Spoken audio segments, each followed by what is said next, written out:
Good evening, good evening, good evening, good evening, everybody. Welcome to BeoTalk 236. Yay!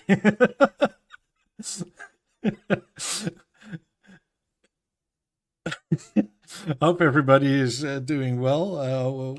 Welcome, everyone. Uh, we have our usual, well, they're not really shillings. I just want to for them to stay in business, but you can go over to Skinny Play and get yourself a festive, nice, Christmassy one if you want to. Oh, fuck off. Add as moderator.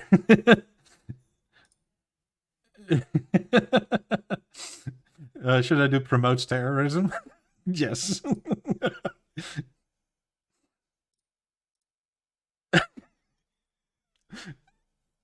Yeah.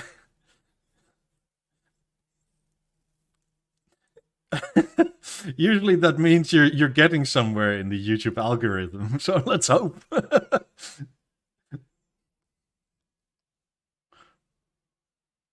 Oh, whoa, whoa, whoa! Hold on. You're not even. You're not. Uh, no, your audio is not coming through. God damn it.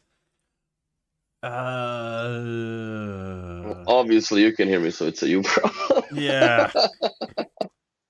Stupid, stupid, stupid. They updated the OBS and the thing again. So now instead of like your usual audio coming through, it's just a bunch of numbers. Sorry. Say something, please. I'm saying something. I'm waiting, for God's sakes. But anyway, so I went to do some grocery shopping, and freaking Christmas carols already been pumping in the grocery stores. It's already here. The Christmas. I guess we're like freaking mid-November, but it doesn't really look like it because Calgary already has freaking snow. So here it doesn't. It feels a little surreal for now. Yeah. But yeah, the Christmas is upon us. We're coming upon us, I guess. In that case, for a Skinny Play, I have a discount code and you get 10% off. So that's good. Actually, this Thursday, BNO is going to turn what, 97 years old?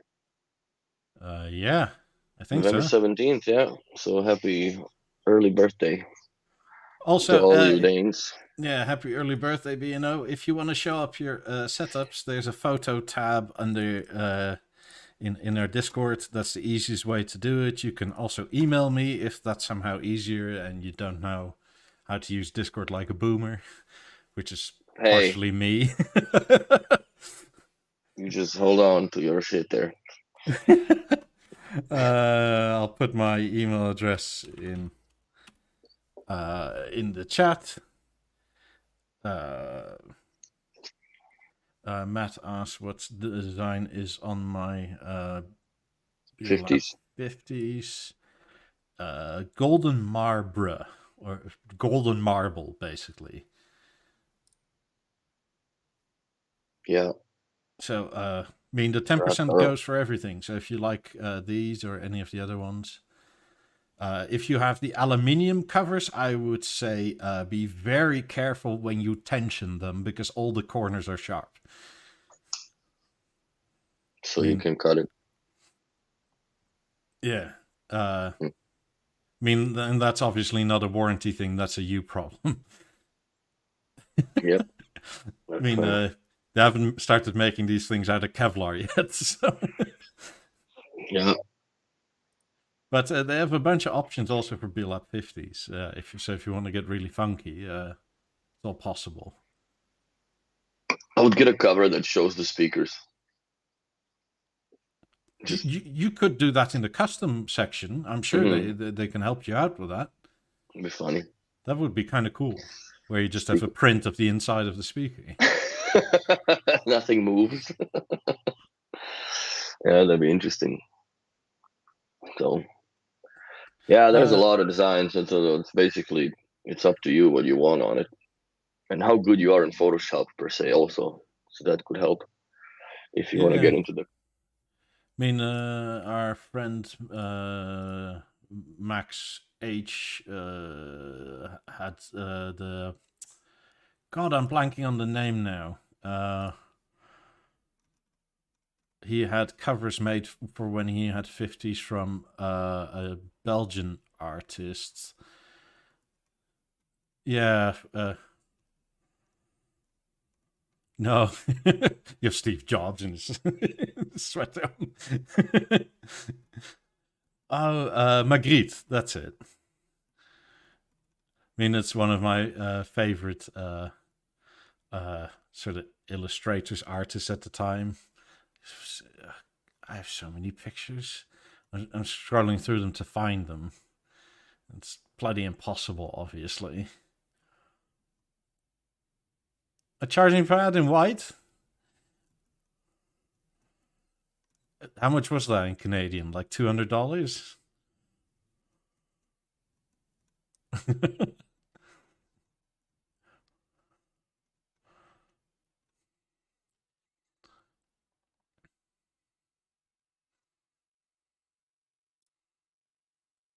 Mm-hmm.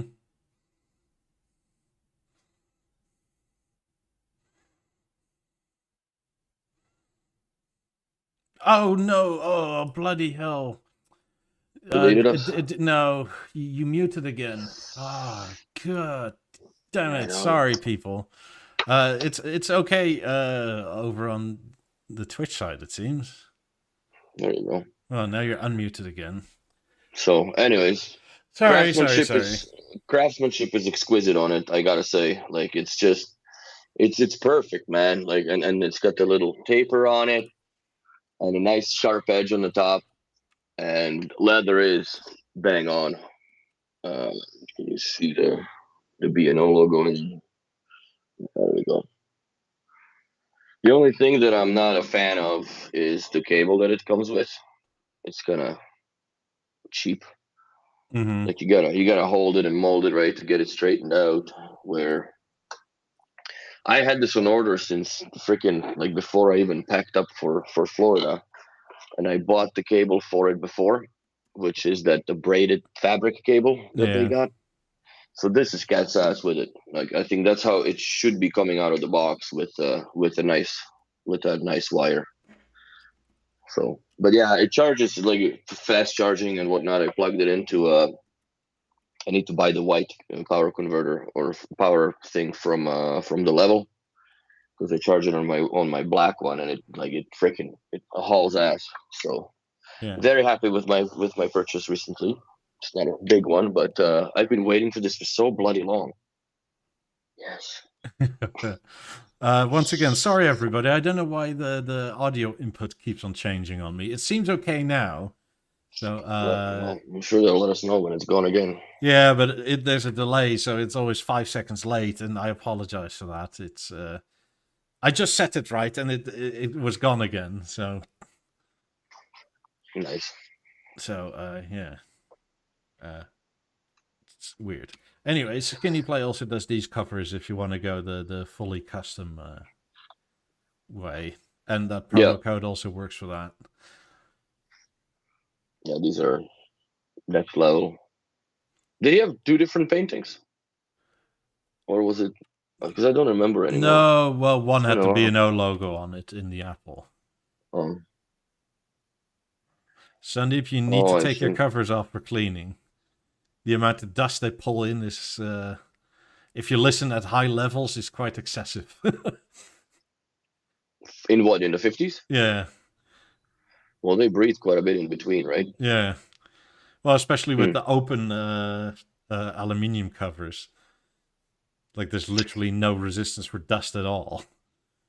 When I moved my 90s, I was surprised how little, but there was, well, to me, there was a lot of dust, but it was very little comparing to what I've seen in other places that I moved speakers around, and I lived in a forced air, but I guess, I don't know, I just kept it clean enough that it really didn't do it. But I vacuumed the sails like at least once a month.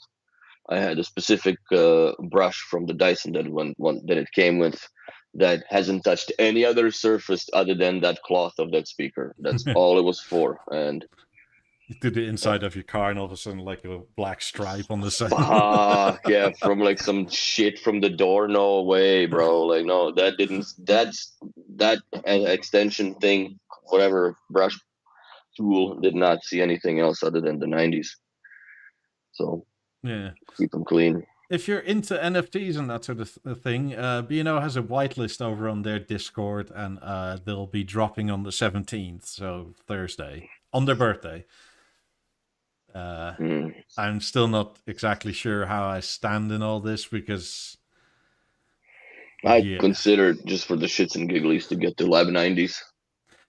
I do think it's kind of funny that wherever I go, that B&O posts, I see Karel from Belgium, and he's roasting them. The NFTs. Yeah, well, he's roasting B&O. I mean, on Twitter, he had like was it like a B&O folder, Web3 folder, NFT folder, no, and then it showed empty. And obviously, people take this way out of like, did you say Web3 has no possibilities in the future? It's just like, God, take it out of context. Maybe not for B&O. I don't know. I don't know about the NFTs, but like a recent looks at the cryptos, man, and everything is hitting. I guess the bottom of the tank, man. Like bottom of the tank. A whole bunch of stuff that I have money in is like completely worthless now. Were you in that FTX thing?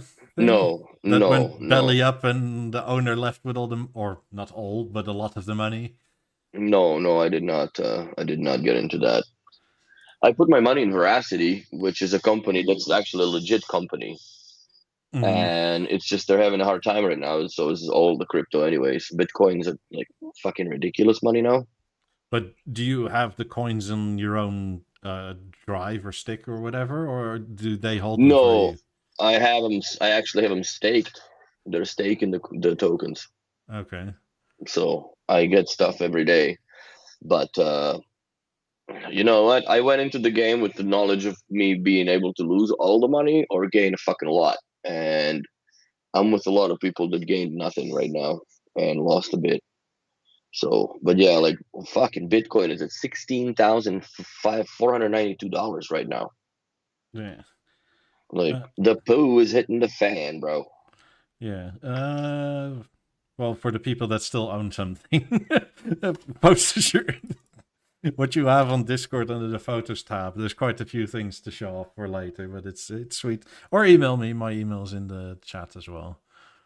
Also, I don't think that this really applies to any of us that own lap 50s and 90s because we have them all hardwired. But there is a new software update being pushed out, I think, next week. We got the memo that fixes a connection issue on a WiFi for some reason between the newer TVs. Like, I don't know if there's a protocol issue or whatever. So I know none of us would ever know because I have my speakers hardwired. Since you broke my balls too. Well, I had to. They just sound so much better wired. They do. They sound way better wired. And if you're investing this much money into it, like, you know, to me, it's nonsensical to just not have them cabled together at least. Yeah. But to each their own. Yeah, but there's a new software update, so if you see it on your app, that's what it does. Later after the show, I'm gonna turn off my auto updates. Because who knows what they'll break. Apparently, there's really not much you can break in it anymore. I don't think. Yeah. But for you would never even know, anyways. Because, like I said, if you have them hardwired, it's and even in a showroom, we also had them hardwired before they went because they've been sold.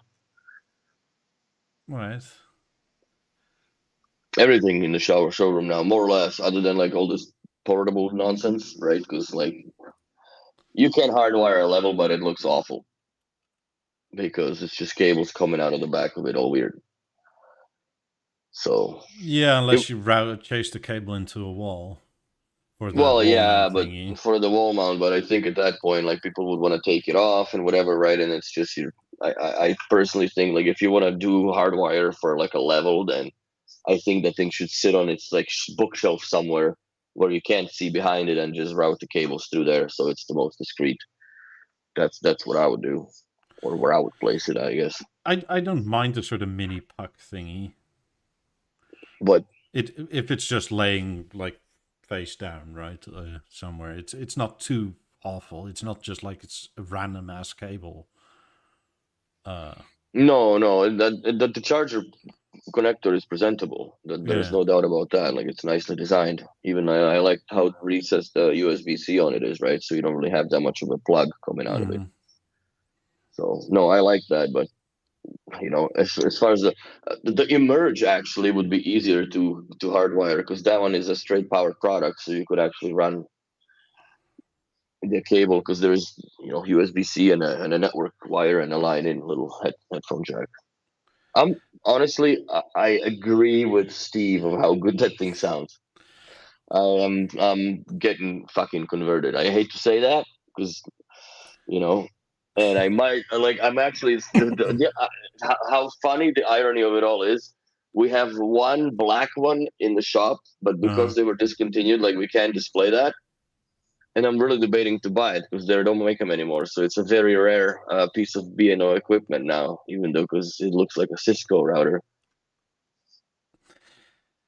I feel so misunderstood about this product. I don't hate it.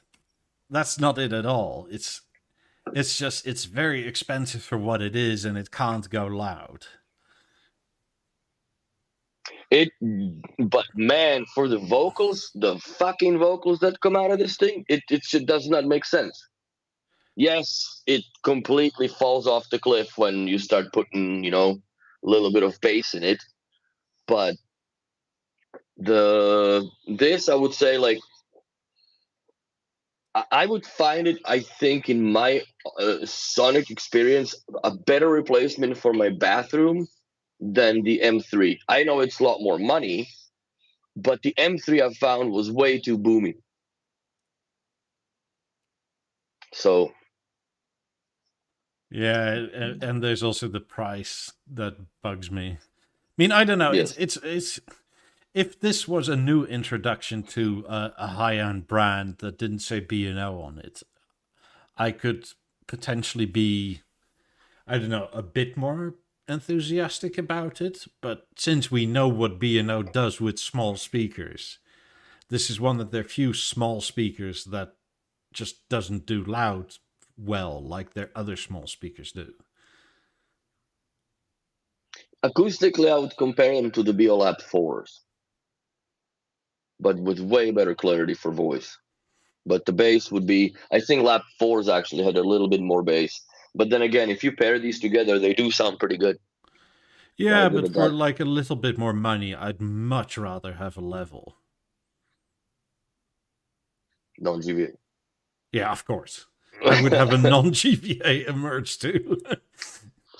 Yeah, I don't think we even have those in stock. I would have to special order it. But yeah, I'm all up about that non-GVA nonsense because I think that yes, I've converted you. you know what though? I don't mind the Google, right? Like I do not mind the Google Voice thing going on. But I do mind the fact that if I just fast set up the product, I no longer am able to connect a Bluetooth device to it, such as a remote, right? Yeah. Like you could pair a Halo to it without a doubt because it's a network thing, but it doesn't because it's like those freaking NFTs. You own the device but not the Bluetooth rights. So I don't know. That's the only thing that I have an issue with, but obviously that's not something that anybody can really change because that's just the mighty Google's policy, I guess, right? For cross-platform on the products. I wonder if it surely it must be worth it. Surely they must get some money from Google for that. Because I mean, B&O's What do you mean? Well, B&O's target audio or audience isn't exactly always the people that use voice-activated everything. So what do you think? Like Google pays them for data harvesting from the machine? Surely must be. That's what they do for that's why their Google Home Minis and whatnot are the price they are, because they get the money from the data harvesting. I mean, they heavily subsidize those in terms of like, you couldn't live off of that and sell them at what are they, like $25 or something? Oh, they're cheap as shit. Yeah. Like, I don't remember how much. Even though it's plastic, you cannot sell it for that and actually make a profit on it. The profit is the data. Yeah, because that thing listens constantly. Because obviously, whenever you yell at it, it does. You know. Whenever anybody yells for any reason, it listens. At this point, I think my soul is so soaked and so far gone in Google's algorithms that I don't even fucking fight it anymore. Like You're yesterday, I part of the watched it. Borg. Oh God, I'm part of the cube, man. I like freaking sat on the balcony, had a little cigarillo, watched a little bit of Family Guy. All of a sudden, I turned on the freaking my high definition, high sense TV that came with the apartment. I turned the fucking thing on, and it's like all the YouTube is now Family Guy shit. I'm like, for God's sakes, really, like, let's not get that heavy into like listening to and do and harvesting everything I do. But that's just the life we live in, so it is what it is. At some point, you're gonna, at your regular stool moment, you come back out, you go to YouTube, and it's all toilet paper ads. God. That's the way you know they've got you. Yeah, like we now can tell when you flush. Do you need some cleaner for that? Yeah, based on you ate at the wrong place. Maybe this helps with the stains. Based on the information from your gyro sensor in the phone, oh God. Oh, That's we're coming to that day, man. aren't we? Where we literally get that Minority Report with like these VR advertisements that are specialized or specified for each person. Ugh. Look, I just look forward to. I don't even know if I look forward to, but it's interesting to me how much technology has evolved in the last, let's say, 60 years or 100 years, right? To where we're going to be in the next 20, because it's exponentially going faster and faster. But we'll see. Maybe. Well, isn't Japan that there's promising by 2025 or 2030 they're gonna have available one robot per household to like do fucking chores? They're more or less already available. Just weird, but like they're saying that by then every household will have one. Not like a Roomba, but like the fucking thing There's cooks for so you, many I guess. places to eat where the waitress is just a robot. It's so weird. I mean, and they literally drive around and stuff, and like the kitchen just like plops it on, and the robot goes to the correct table. The Beo-made one. What would that look like? Probably like an oversized Beosound too. with like arms. The LiDAR would be the acoustic lens, so you could see all over itself, all around itself. Yeah, they're already basically there with that. Mm-hmm. But yeah, that would be funny. And it would sound so good. Just going around. Speaking of sound, so weird. Like there's so many electric cars, and when they just roll by, like especially like, you go for a walk at night, whatever. Yeah, just like you hear more of the tire noise than the bloody car itself. It's really weird. I mean, I think I've shown this before, but mostly on Mondays. Also, become a channel member if you haven't yet, because there's like a lot of thing behind the paywall for channel members. I think it starts at $1.99 a month. But like the roads here in the city are super narrow, and you drive on it, cycle on it, and walk on it, and they're not really meant to do all three together. But I found it's become quite more dangerous now with electric cars, because you just walk down one of these streets and you don't hear what's behind you at all. Nope. Transparency mode or not, bro. You're on a grill. Yeah. Or a Frank, I guess, because that's what they have, right? There's no engine bay, so yeah, it's just weird. It totally makes sense in Montreal. I see why a lot of people got into the electric cars, but yeah, this is a sick install. I really like how that turned out. By the way, just shit gears. That's a 77, correct? Yep. So if anybody's interested, contact my dealer. It's either Instagram or the other links are down below. But where Do we got some pics yet or no? there's some, but still people post more on the Discord or email them to me. Do it. But what I really wanted to show is our good friend Leo has managed No to shit. Sneak one in the shop. both of them, Oh, no way. be in the front window of the Beano Helsinki shop. Sweet. Congrats, bro. Well, you do an amazing job. So nice. Nice to Yeah. see that. Nice to see being recognized for it. I mean, and new covers and everything. They look great. I mean, I would prefer Leo to do mine, quite honestly, than B&O. And I know it's maybe blasphemous to say, but I'd much rather have the data link intact just in case. I would keep it the way it is, original. Just refurbish it. Also, if you want to keep it truly original, not have a preamp built in, use it with the correct system. But if you go to Leo, you can ask him to build a preamp in. So, I mean, there's that. And then you can color customize. I mean, you can tell him quite literally, if you want this the wood frame in walnut, just ask him to do walnut and he'll do it. And walnut all day long, baby. I mean, and he'll make you a new cover and everything. And I mean, it's probably not cheap, but it's cheaper than the $5,000 minimum you pay with B&O.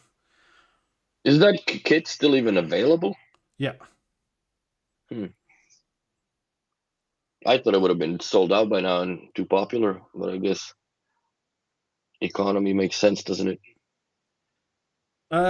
Yeah, we have new friends over on the B&O called Multicare. They're a repair company in the UK, and they install a bunch of those kits as well.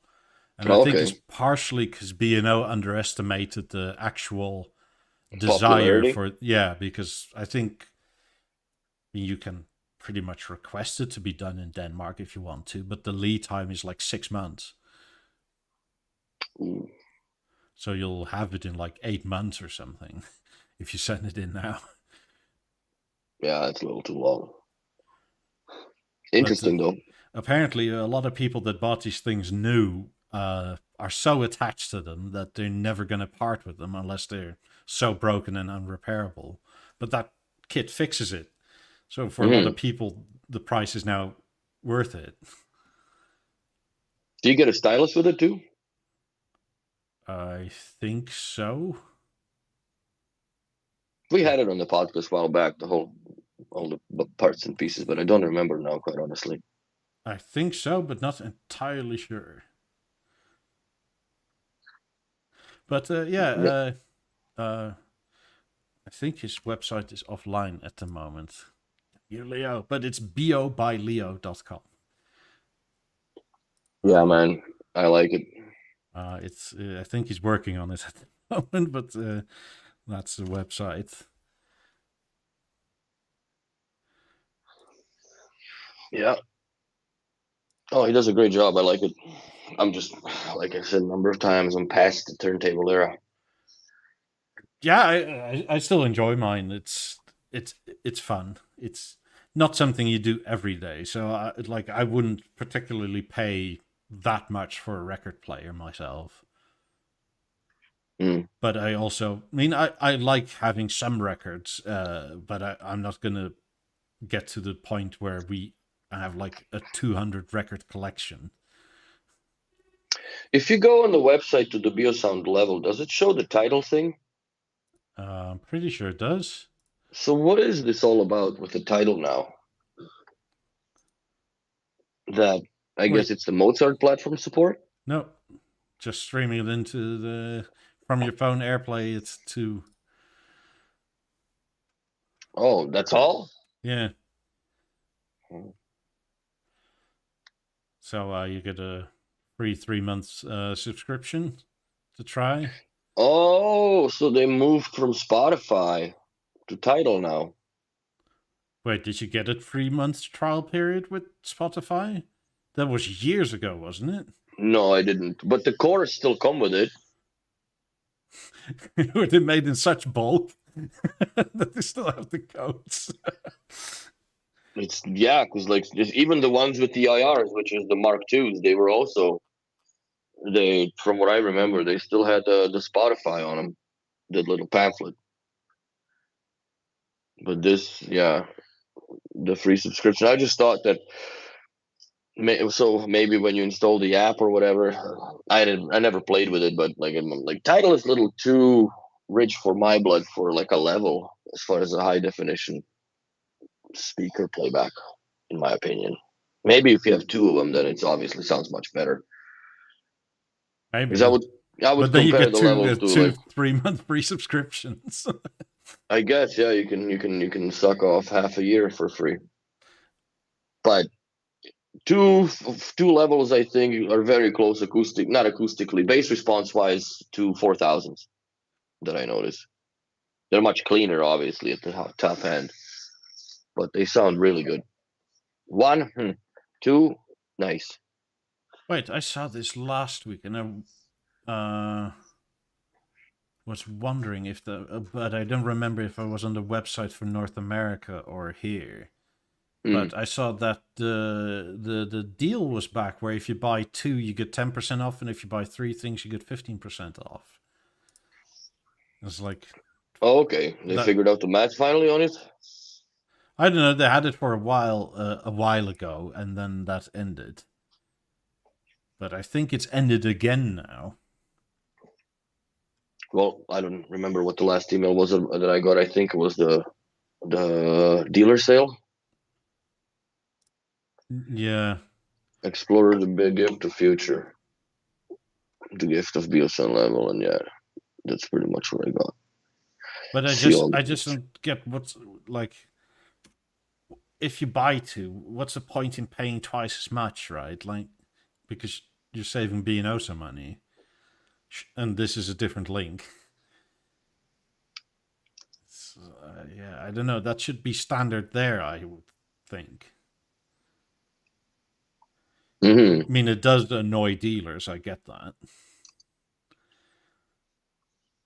But if you're all in on trying to do online sales, like, what's the point of selling things in 2 if the price is 2x? Yeah, well, that's it. Like, there's no deal, right? It's just the same. What do you get? I guess you save on shipping because they combine it together. If it's free, even I think it is free shipping. Yeah, so you save them on shipping. So, because the balance box is quite substantial to ship. Like, that's quite a bit of a product. Like, you've seen the box. So, people want to buy my 28 for a reasonable price, don't be a chancer, but I'll do you a deal if you're on the Discord. So, they're growing on me. They're growing on me slowly. I mean, I still like them a lot. It's just I have 50s up front, and it's unfair, really, because of that. So, yeah. I mean, if I only had 28s and a theater, I would definitely buy another set of 28s. Oh, for sure. Because that would kill as a system. Yeah, it's just they're made for each other. It's really bloody good, and they sound good. They just mean, like I said in the review and stuff, they make everything sound a bit modern, but in isolation, that's not a bad thing. It's just that if you have 50s here and 28s there, it's sort of like you hear the difference. And you're reminded of the difference all the time. But then again, they're also very different price categories. Yes. I mean, these are what, $16,500, and then. Did it change when you in your ears? I guess if you've let's say set a speaker group for just the 28s at the back, right? And then you use the theater to tune it versus just a narrow mode on the 28s. Is there a substantial difference or any difference at all? You know what I'm saying? Yeah, there is a difference because it's tuned for an actual position at that point. Yes, Because that's the room compensation in the 28s is, uh, generic. yeah, I wanted to say it's fairly rough, but rough is a bit. It's for everywhere and not very specific. Yeah, it's a generic compensation. It's not like spots like we had on the 50s and 90s, right? But also a difference in how the tuning works, and I think this matters probably as well. So you can, like, I have a speaker group for the 50s where the theater does nothing, right? But in Hmm. tuning through the theater for the 50s, the left and right of the theater will always whoop as well, even though they're not on. Hmm. And I think it's for a triangulation of where it is compared to the microphone with itself first. Oh, I see. Because That's interesting.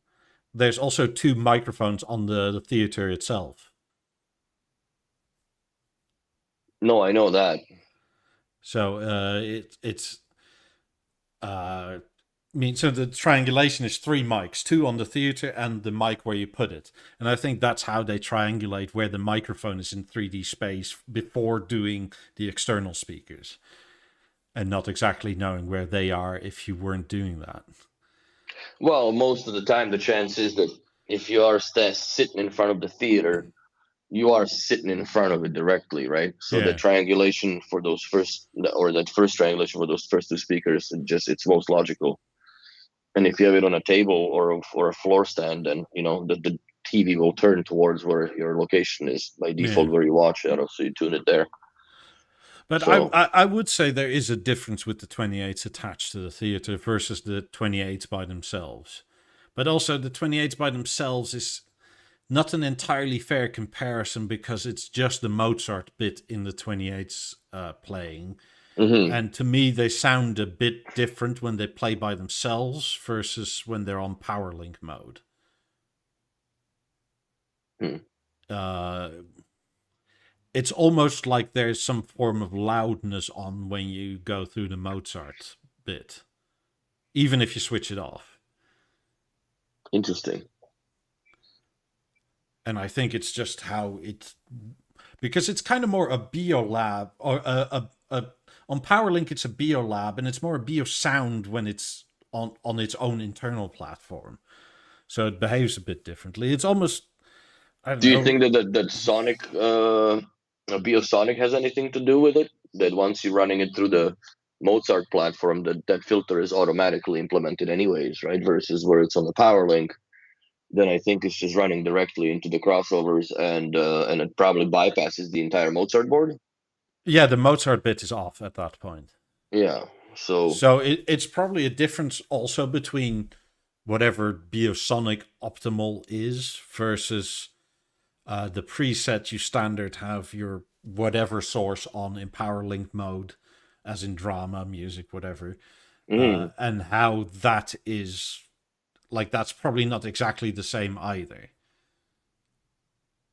Now, here's an interesting question. If you listen to the music through the theater, right, Mm-hmm. and you go through all the speakers, does the theater change to music preset on the Biosonic, and does the BLAC 28 go to Biosonic music preset, or they don't? They just, I guess they're in PowerLink mode, so it wouldn't matter. Yeah. Never mind. Yeah, No, never they're in mind. PowerLink mode, so that That was dumb.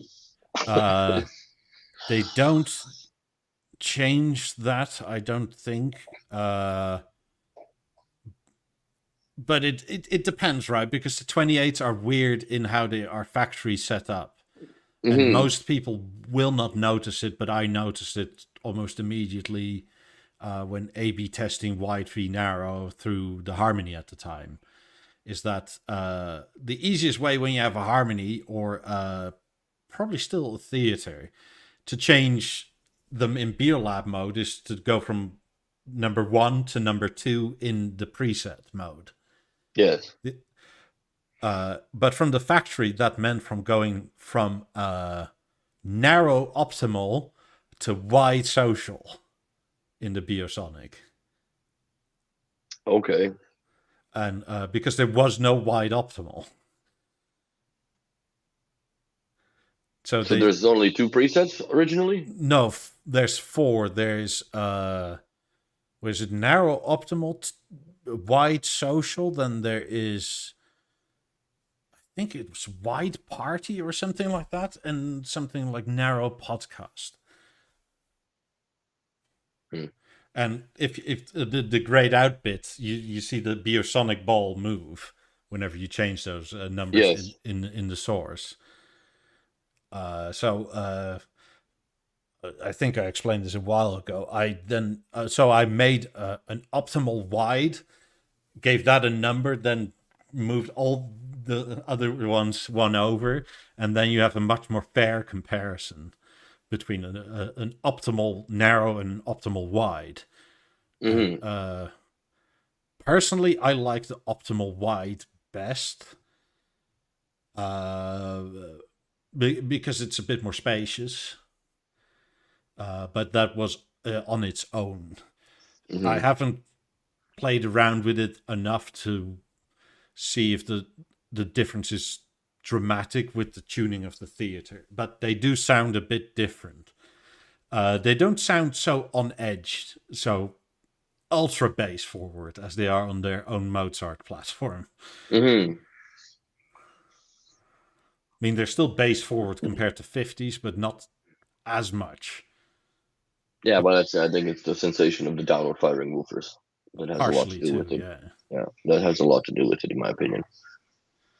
I mean, if you want a foot massage, just stand next to them and turn them up to like 70 or something. Oh, Christ, like in the shop, because they got like this floating floor in the store as old as freaking Montreal itself, right? Because the building's old. You play those, holy shit. Like 50s are dangerous. I couldn't even imagine when they had the 90s what damage that does to the structure of the house and building. Dust was falling off the walls, and the screen was saying, like, it must have been just an insane experience. But yeah, 20s do shake the termites off the studs over there for sure. It's interesting how they work. Well, they are essentially the same as the Lap 5, but just in a little bit less of a package or a smaller package. I mean, even BeoLab 50s are max base rate 116 dBe SPL, which is, if you ever get to that, you're crazy. But I mean, I've turned them up a few times to the point where I thought it was unbearable, and like stuff on my concrete wall started moving. So, is that funny? How just these little speakers can make so much going on. I mean, the theater itself is a speaker like that. It's really impressive. Oh, theater is insane. It's absolutely insane. What you found with the C panels, that it makes them rattle. Oh man, we did another C. This is not a theater or any kind of that, but we went on Friday. My last job was we put a 65-inch LG C2 panel on the wall. And this is the first time actually, I am going to look at what the fuck is happening here. And that entire plastic bit, it's like, it's flimsy. It literally is flimsy. Like there is no way. I don't think personally for the B&O to reinforce it, and then, like, I don't think that you can make any adapter to suspend it enough that vibration does not transfer.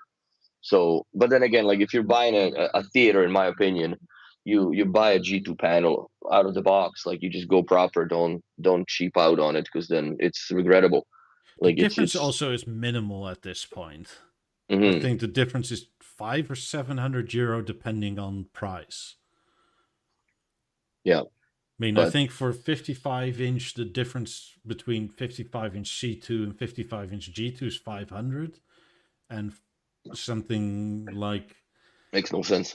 It's something like 700 for the 65 and 77-inch versions. So it's like you have a better looking panel, and especially if you want it on a floor stand with a screen mount interface. Like my setup, it doesn't matter because it doesn't move. Well, it's also fixed on a more or less a concrete wall, so yeah. So I really didn't care that it wasn't exactly flat on the wall, because I didn't want that anyway. I mean, and I have a massive panel now that was quite cheap, mean, for how big it is, it's still a lot of money for a TV. But yeah, it's and I like that bit of backspacing, quite honestly, because I think it in real life looks better than on camera. But also, I didn't want it flat against the wall because I didn't want to turn my wall into Swiss cheese. Mm-hmm. And then you have the cable gutters and nonsense that you. No, but yeah, apparently, it's I don't know how things get tested, or do you not consider that somebody's gonna throw in cheap shit on top of something nice? I mean, the But plastic may actually wobble in my panel too, but because it's so enormous, it may just be like doing that instead of like the vibrating. Because but they're not directly connected. Like you have studs in the wall, right? Yeah. That are attached to the freaking wall itself. So there's not much transfer. Where if it's standing on the motorized floor stand, then you just have these two pipes that are holding the VESA mount assembly, right? And like that's just the whole thing is rattling the piss out of it. Like you can see on the edge of the blades of the sound center, like if you actually watch it and you push it up over 70, like you can see the movement in the aluminum, like the vibration doesn't, you can't hear it, but you can see that like this thing is definitely like contempting with some serious force inside itself there. Like there's a lot of power coming out. Like you can see that. But yeah, I don't know, for the TVs, you can't go with the nonsense panel. You gotta go proper. And I don't know. Yeah, the theater is rated at 94 dB SPL. I'm sure it gets there. It is loud, and it is really bassy if you turn it up that loud. I honestly I find it almost too bassy, but I think it's also something to do with where we have it located in the store. It's a Yeah. very acoustically dead place, no matter how much the compensation thing does. Like, because it's just so much room, and obviously, like you will hit limitations of how far these side firing drivers are effective to, right? So, it still sounds amazing. Like, bar none, it's obviously the best sound. But it's funny though, because like before that, we were listening to the stage, and it was like, yeah, man, this actually, it can still hold its ground. But then you compare the stage to the theater, and it's just two different animals. You cannot compare anymore. I think Biting Mango saw the spec sheet. No, the maximum power output is 112 dB SPL. Hmm. But B&O is one of the few companies that actually is kind and tells you what the mid-range tweeter combo will do versus what the bass will do. Hmm. Because I mean, it's Bass, obviously, it's less. I'm gonna make another coffee. Bass is obviously way more demanding when it comes to how much physics you need to move that air, and how much driver. But it's also important, right? Because you can make a speaker that does 100 dB SPL, but if the bass falls off at like 80, it's very noticeable. Of course.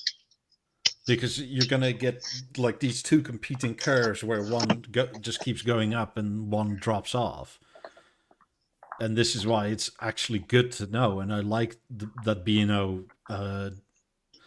tells you that there's two important measurements, really, right off the bat. Hmm. I mean, for 90s and 50s, it's sort of like, did you really have to tell us this is like is 2 dB difference when it's already ear-shatteringly loud? I mean, Yeah. okay, thank you. Yeah, 90s are a different animal. So are the 50s. But I've spent obviously most of my time with the 90s. So. But it's like 18s, right? They go similarly loud as 17s in ultimate power, but not in bass. I mean, the 90s, the 18s go to what, like 90-ish dB maximum SPL. The 17s, maybe a little bit more. But in terms of dB for the bass, there's probably like 10 dB in it. Mm-hmm. Which, in terms of like listening to music very loud from smaller speakers, is massive. Oh, hell yeah. mean, let's see what the balance says for instance, like because a balance and a 17 are quite close. So 104 maximum dB SPL, but 88 dB SPL for bass, which is still fucking loud. Mm. Oh, the Lab 19 is insane. Also, that thing is it's a very nice subwoofer. Actually, I like it. It's not room shaking if that's what you're expecting your subwoofer to do. But do you really need that? No, but a lot of people's expectation of a sub are that. Yeah, but it doesn't shake the room, but it still moves a lot of air. Like that's what I like about it. Like if you really want something that is a room shaker, then get a BeoLab 2, I guess.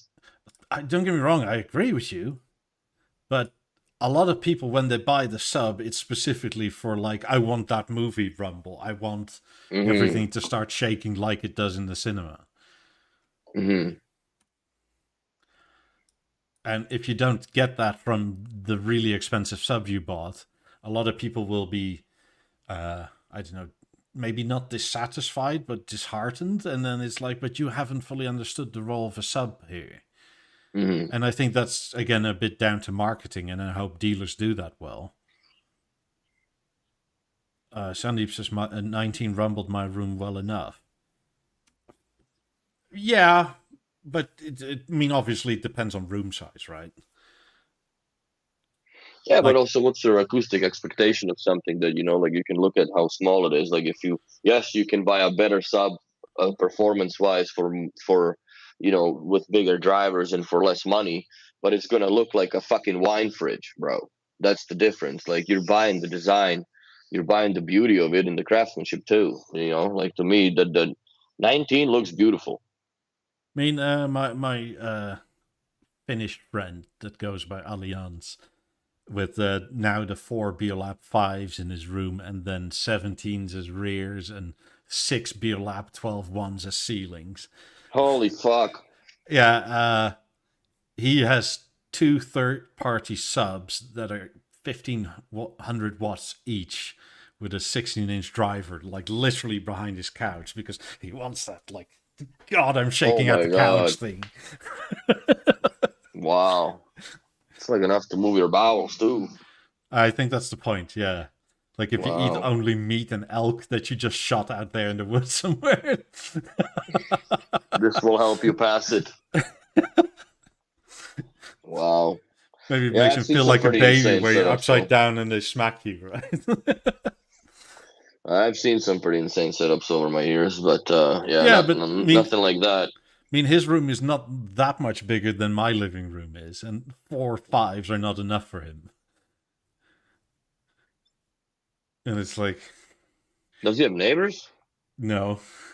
Well, that's your fucking reason right there. If I didn't have neighbors, I'd probably end up with 50s as rears back a long time ago. Shit. Long time ago. So, yeah, it's some people are a bit more crazy than others. What you do about it? Well, I have a set of 90s, or had a set of 90s in a 900 square foot apartment. Henrik's DJ friend has 2 sets of 90s in something that's smaller than my living room. I can't imagine The how. power, fuck. Yeah, it's just too much. I don't think so. I think that would be that would be a wet dream experience, bro. Like to sit between two pairs of 90s and they're calibrated all to that one spot. That's Sick almost going to cocky be mushroom. painful, right? I don't think it would be. Not in a distortion sort of way, but sort of like, I can't cope with this precision. It's like, I think that'd be just the sickest experience ever. it's like one of those dental drills that you just turn up to volume 1000. It's like, No, I think you'd be surprised, especially in the movies. The games would be insane. I think the games would be something that would be you're a going to walk very away with interesting experience. PTSD. Like, Oh play yeah, some bro. Modern Warfare, Battlefield, and it's like, Some fuck, I have the shakes now. Oh my God, yeah, like I have shell shock. no, this would be an insane experience. Or even like the car driving. What is it? I forget I don't play the car driving games. Long time I've played them. What? Yeah. Need for Speed, I believe, is one of Yeah, them. or Forza, or Yeah, Forza is another Grid, crazy or one. what is it? I had a few friends that had those, like, one of them had a Porsche steering wheel. That motor in there, holy shit, man, it'll break your fucking hand. Like, if it's insane. Like, he had it mounted on this rig at a Porsche seat. Like, it looked like you were sitting in a race car almost. And yeah, it was a very good experience. That was the first time that I took the flat fives out of the shop for the Christmas. This was, I think, 2012. I took the fives and we hooked them up at his house, and the entire week we played video games with lap fives in his house. This damn was just fucking insane, man. It was so cool. It was so cool. But yeah, I believe you. I thoroughly believe you. I mean, the more and more I think of it, actually, the less actually in my Ultimate System 90s feature in it. Yes, if I was as into music as some of you are. But the more and more I play with like enormous big screens in the theater, it's sort of like I much more enjoy well edited audio in movies. hmm And the effects and so the more and more my sort of thinking comes to like 50s front and 50s rear, and then or 90s front and 50s rear. I understand if funds are there, who knows, maybe. Yeah. But in terms of all things considered and practicality of moving and that sort of thing, not just moving like internationally, but generally, Anywhere. yeah. Anywhere. Like, oh, I have a Moving new couch. I anywhere. am changing my setup a little bit. Bust out some skates, bro. You're not fucking moving these just to shimmy Yeah, shimmy you with better your hope you don't girlfriend. have high pile carpet underneath them because those skate wheels aren't going to work. No, they will.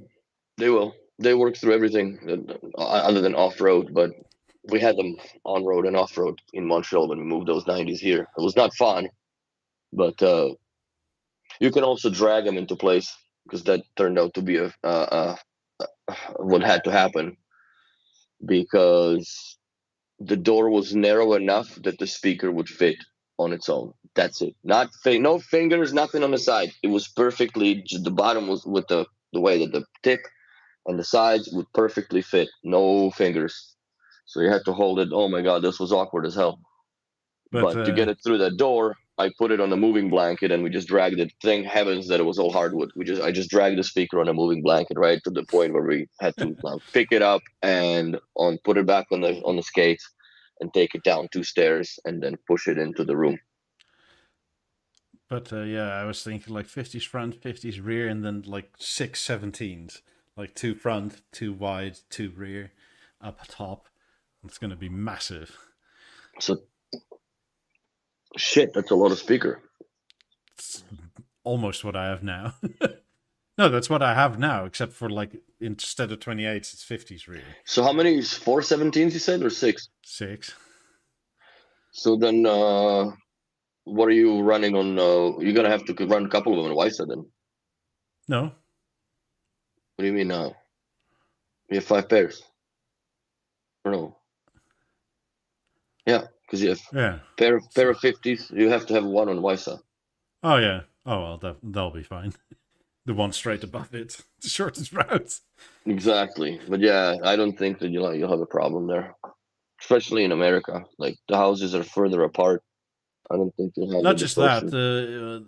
the FCC hasn't allowed the 5 gigahertz band to be as congested.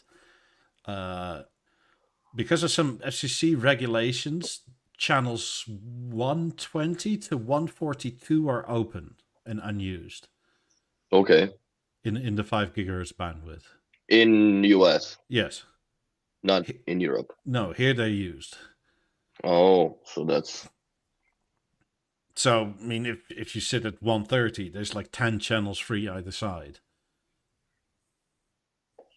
oh yeah, so you'll be fine. Yeah, that's. I mean, even if your neighbors have a strong 5 gigahertz, if it's within spec, like there's nothing there. Mm-hmm. Unless you buy some Huawei shit. Fucking radiating microwaves everywhere. Yeah, who knows? But yeah, But WiFi generally works better in freestanding houses anyway because of just less network congestion. oh well, here it's insane. Like downtown Montreal, like I have so many networks available to me. It's insane. My apartment has 4 independent subnetworks here, Yeah, that's a bit crazy. and then I can see like a lot, man. I'm not even gonna bother. 4 screens worth of scrolling. Bloody hell. Yeah, that's nice. I like how it worked out with the theater. I had to make some new pictures for the real estate agent because otherwise people walk in and it's totally different with the old TV and setup than it is now.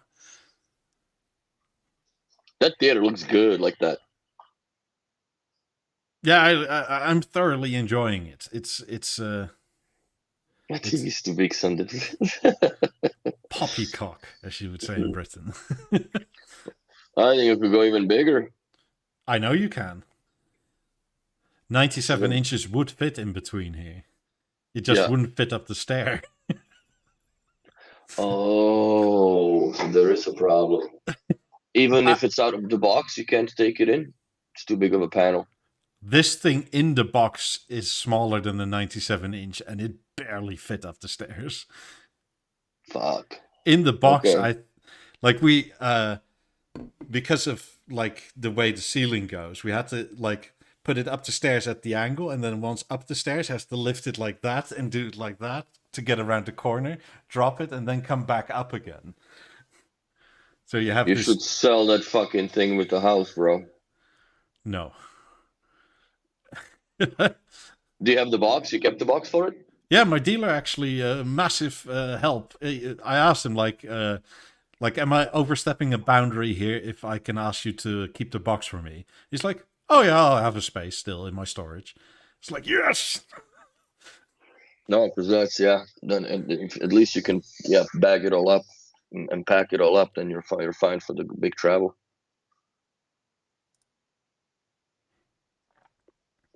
So yeah, there's your 18.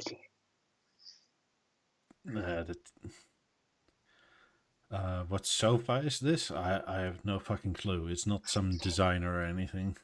It's a comfortable one. It's comfy. Oh, for sure. I've slept on it many a times, also inadvertently. Ooh. Oh.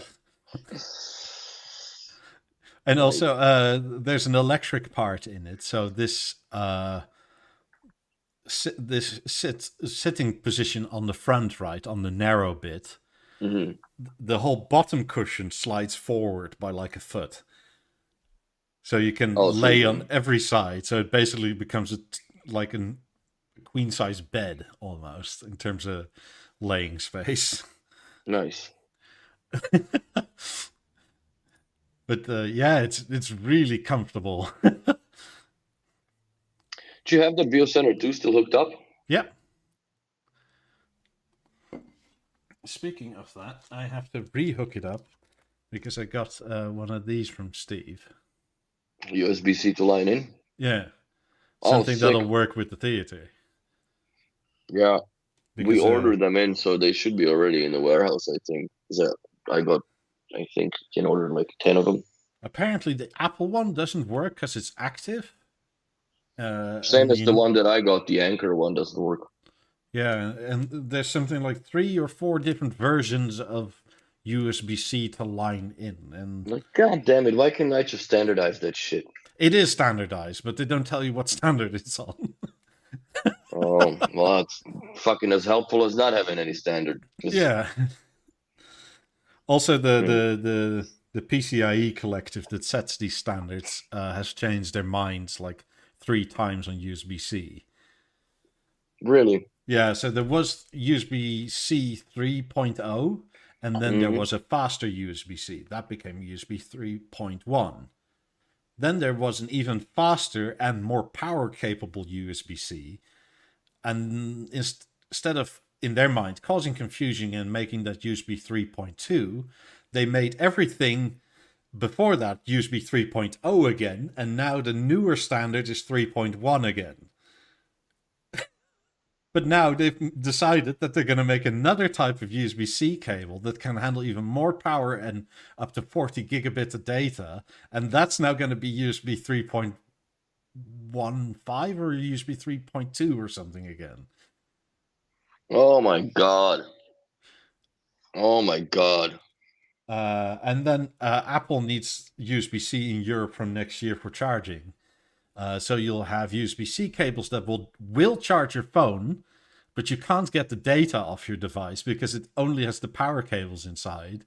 And then you also have USB-C cables that will have the data connection inside, but not the power cables. That's dumb. So that should be all just good one. luck, That should be all everybody. just one freaking cable, for God's sakes. Yeah, that's what the idea was, but we're not doing that no more. So what are the B&O standard then? I wonder, because they don't say that either. I guess. It's passive.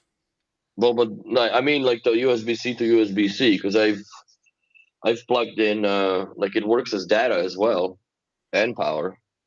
Yeah. I don't know if they specify that to whomever they get them from. Mm. But yeah, that's weird. That it should be standardized already. For the love of God, it's just boring. With all this nonsense you got to go through.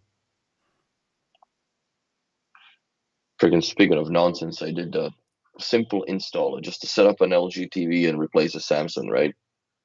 Catch 22. It was hooked up to a freaking Canton soundbar. So I try to pull the optical cable out from the back of the TV, bro. And looks like just you pull it right, like same amount of strength. It must have been broken before that because it came off and the half of it stayed in and I just see that I'm like fudge. That's awesome. And it's like 9:30 in the morning. Best Buy opens at 11. Like fuck, I gotta go like find an optical cable somewhere. So hopefully mall's open. Go to the mall, get it. And yeah, it slid into the LG normally, but the other one was like, what is happening? Like it expanded, or I don't know what over time. Is it? That was do you have one of these converter plugs? Was it one of those? Because the optical has one of these 3.5 mil sort of extension bits sometimes on it, right? Yeah, I know. This one was that square crystal, I guess, whatever the default plug. I don't know what standard that is, but it's not the headphone jack one. Some bollocks. But yeah, nice. Well, if we're showing off setups and stuff, I decided I might as well show my own. I was making pictures anyway. Instead of paying some dude, I have a camera. I might as well use it. A little bit too much light. It was a shiny ass day, and it's hard to control light in here. Should have put your hand on it. Yeah. I mean, so for people not fully aware, this is most of the setup in one picture. So 50 theater, 50, 18, 17, 28. Theater, and then I guess a Beosound 1 or a Beosound 2 behind you. From the picture, Beosound 2 is right here, yeah. Mm-hmm. It's on the desk as a PC speaker. Where is it? Just a bit hidden. Yeah, it works though. Yeah, I always forget to mention it when somebody asks like what you have, and it's sort of like, oh, I forget, like this is a Beo speaker. Yeah, but you got an A1 on the side, portals and shit. Like there's a whole bunch of Beo everywhere, as it should be, people. Yeah, the A1 I also always forget. I forget I have H4 Gen 2s here still. I mean, the portals are just so fucking good. I've never really looked back in terms of headphones. No, no, I did not either. I mean, highly recommend the portals if you want some. I might get those in-ear ones instead as well. Because when your hair grows up a little bit, and you got the fucking headphone hair, right? And it's like, the cushion's in print and fudge. So now I have two different hairstyles. I have a headphone hair and a toque hair. That's coming pretty quick here now. It's already 4 degrees, supposed to snow on Wednesday, so it's gonna get interesting. I mean, there's 51 or 50 people here now. Leave a like and subscribe if you haven't yet already. But Yeah. let me know in chat. I have an extra set of portals for Xbox. Should I eventually do like a giveaway with them or something? My battery. I think we should do that. We should do it for Christmas. Do a Christmas giveaway. Let me grab another battery. God damn it! Look at the preparedness over here level. We prepare so much for this show. Professional rookie here. Well, you could have audio drops like in the beginning of the show. Could be worse. Yeah, it wasn't my fault though. I messed up on a lighting. But no, we're back. We're back online, people. We're good. Don't get up anybody. But yeah. Well, if nobody's responding, then I can always keep them. I mean, the chat is so quiet.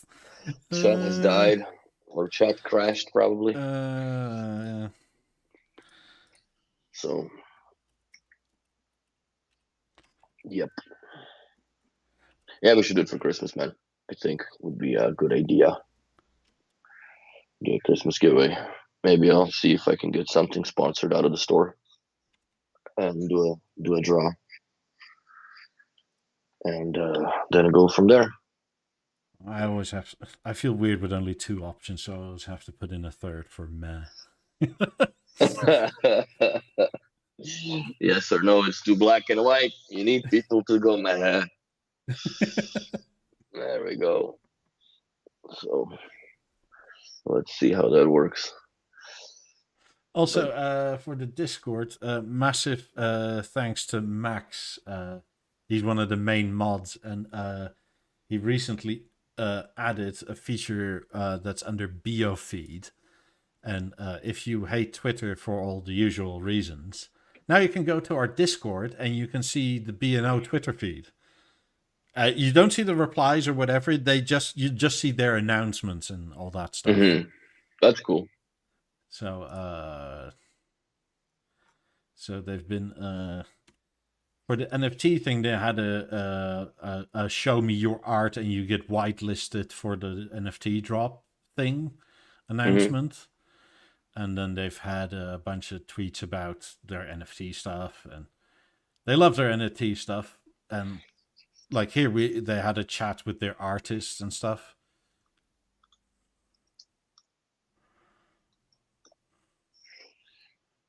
So yeah, it's all there. So if you hate Twitter for all the general reasons, then this is your way out. You like, and if you still don't care, then okay, don't look at this. But it's here. So companies nowadays still like to put their news out on Twitter first, even though it's such a hellscape and Elon bought it and it's all gone to flames and whatever. I don't believe it, but whatever. Do you think Elon's gonna buy some BNO NFTs? No. I mean, converted, it's like €600 or something for an NFT. It's like 800 Canadian for a picture that you can send to your mum. But you don't own it. Yeah. I guess I don't even. But then know your mum will have the picture, and she won't own it either. But technically, you do. I would print it. I'm debating, honestly. Fuck the crypto already. Anyways, I'm losing money. Might as well just throw some of it out on a freaking deal at 90 NFT. Speaking of that, Scruff and maybe NR did a very similar picture on Discord. They offered this for sale as an NFT.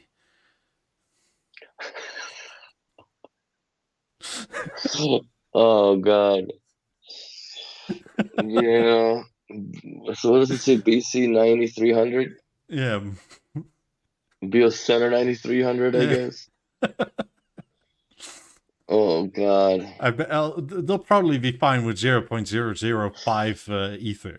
I like Ethereum. how he went. I like how he dotted for the buttons and shit. That's funny.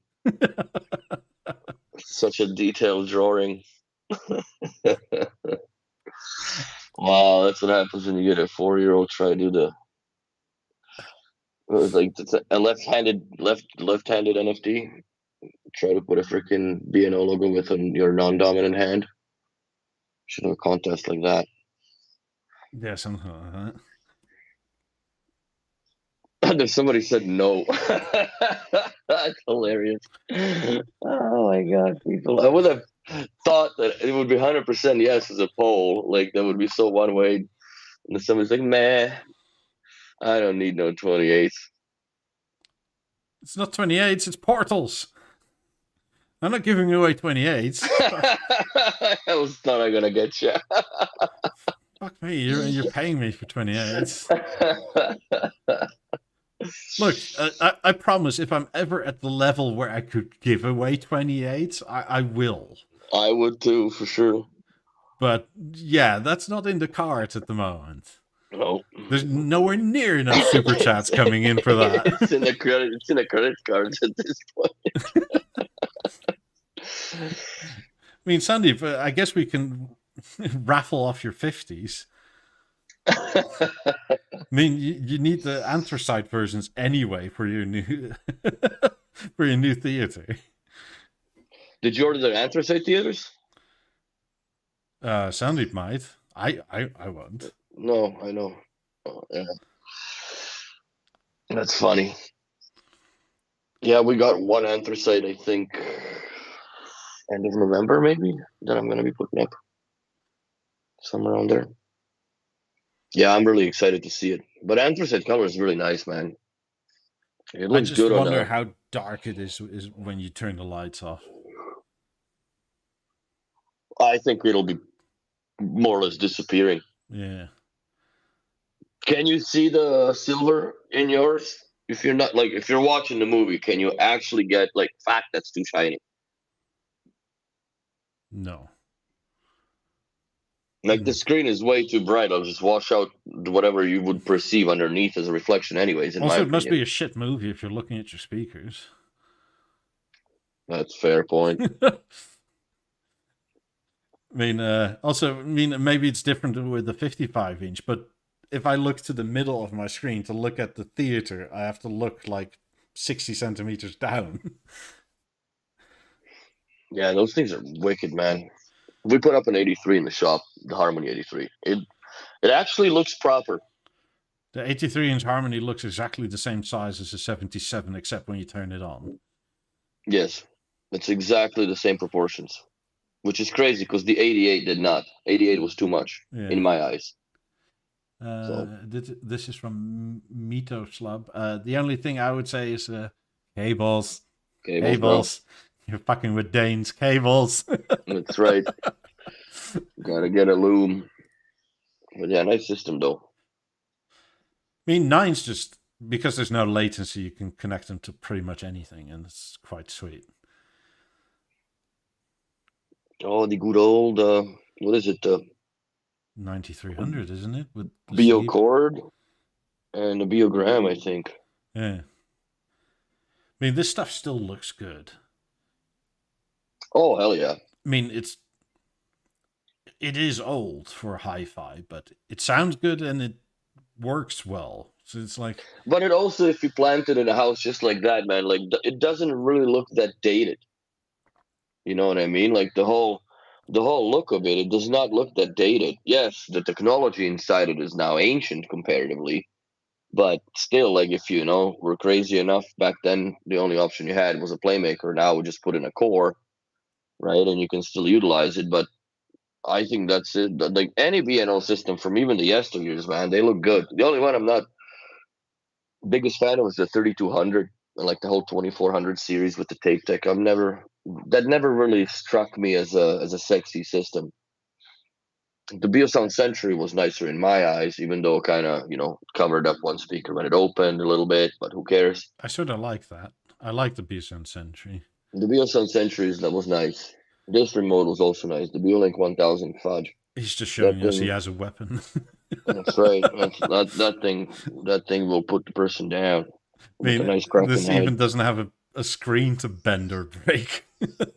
This thing This is just solid zinc and steel, bro, with a PCB board and a little bit of rubber in there to push on. Yeah.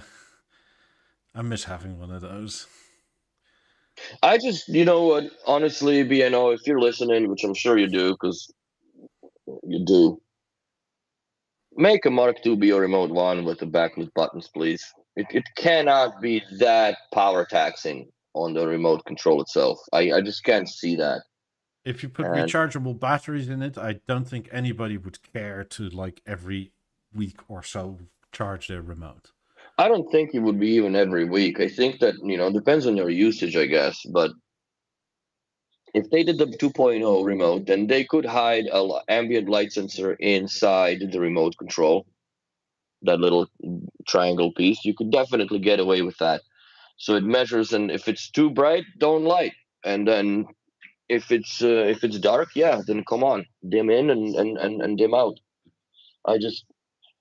It breaks my heart to see that our remote is so sexy, yet you go buy these piece of shit Yamahas and Marances and fucking whatevers, and they all have backlit everything, so you can see that in the dark exactly what you're pressing. I understand the muscle memory, man, but I've been around Beo Remote 1 since day one it came in, and I came out, and I still fuck up the buttons every now and then, especially the menu and the Apple and the back and whatnot. Texture on them either, really. No, like BO4 was absolutely like, a blind could navigate, which, to prove the concept, I do have a blind client that has that remote, and she's had it for years. If I gave her the Beo Remote 1, she'd be lost. I mean, if you, I don't know, do something as abrasive as soldering once a year, you almost cannot feel the texture on the Beo Remote 1. Like, you have to have surgeon hands to actually feel the little ribbles and things. Like, I don't have, like construction hands, but let's say I do a few jobs where there's a lot of wire termination. Like, you build up calluses on your thumbs because like you're constantly pressing, twisting wires, straightening them out, and like you need a lot of strength in your I guess your thumb grip, especially if you have solid strand fucking network cables are a nightmare. And after a while, yeah, when you get home, like I have to physically look at the remote because I just can't really feel it. And plus, after the accident, like with the nerve damage that I have, my thumbs go numb, so I can't feel shit like at all. When in the mornings I wake up, like these three fingers basically don't really operate for a while. So for me, it's like okay, well, you just press something and whatever happens. I mean, kind of know where the play is. I'm sitting quite often like in the dark, like towards the nearest light source, like where am I on this thing?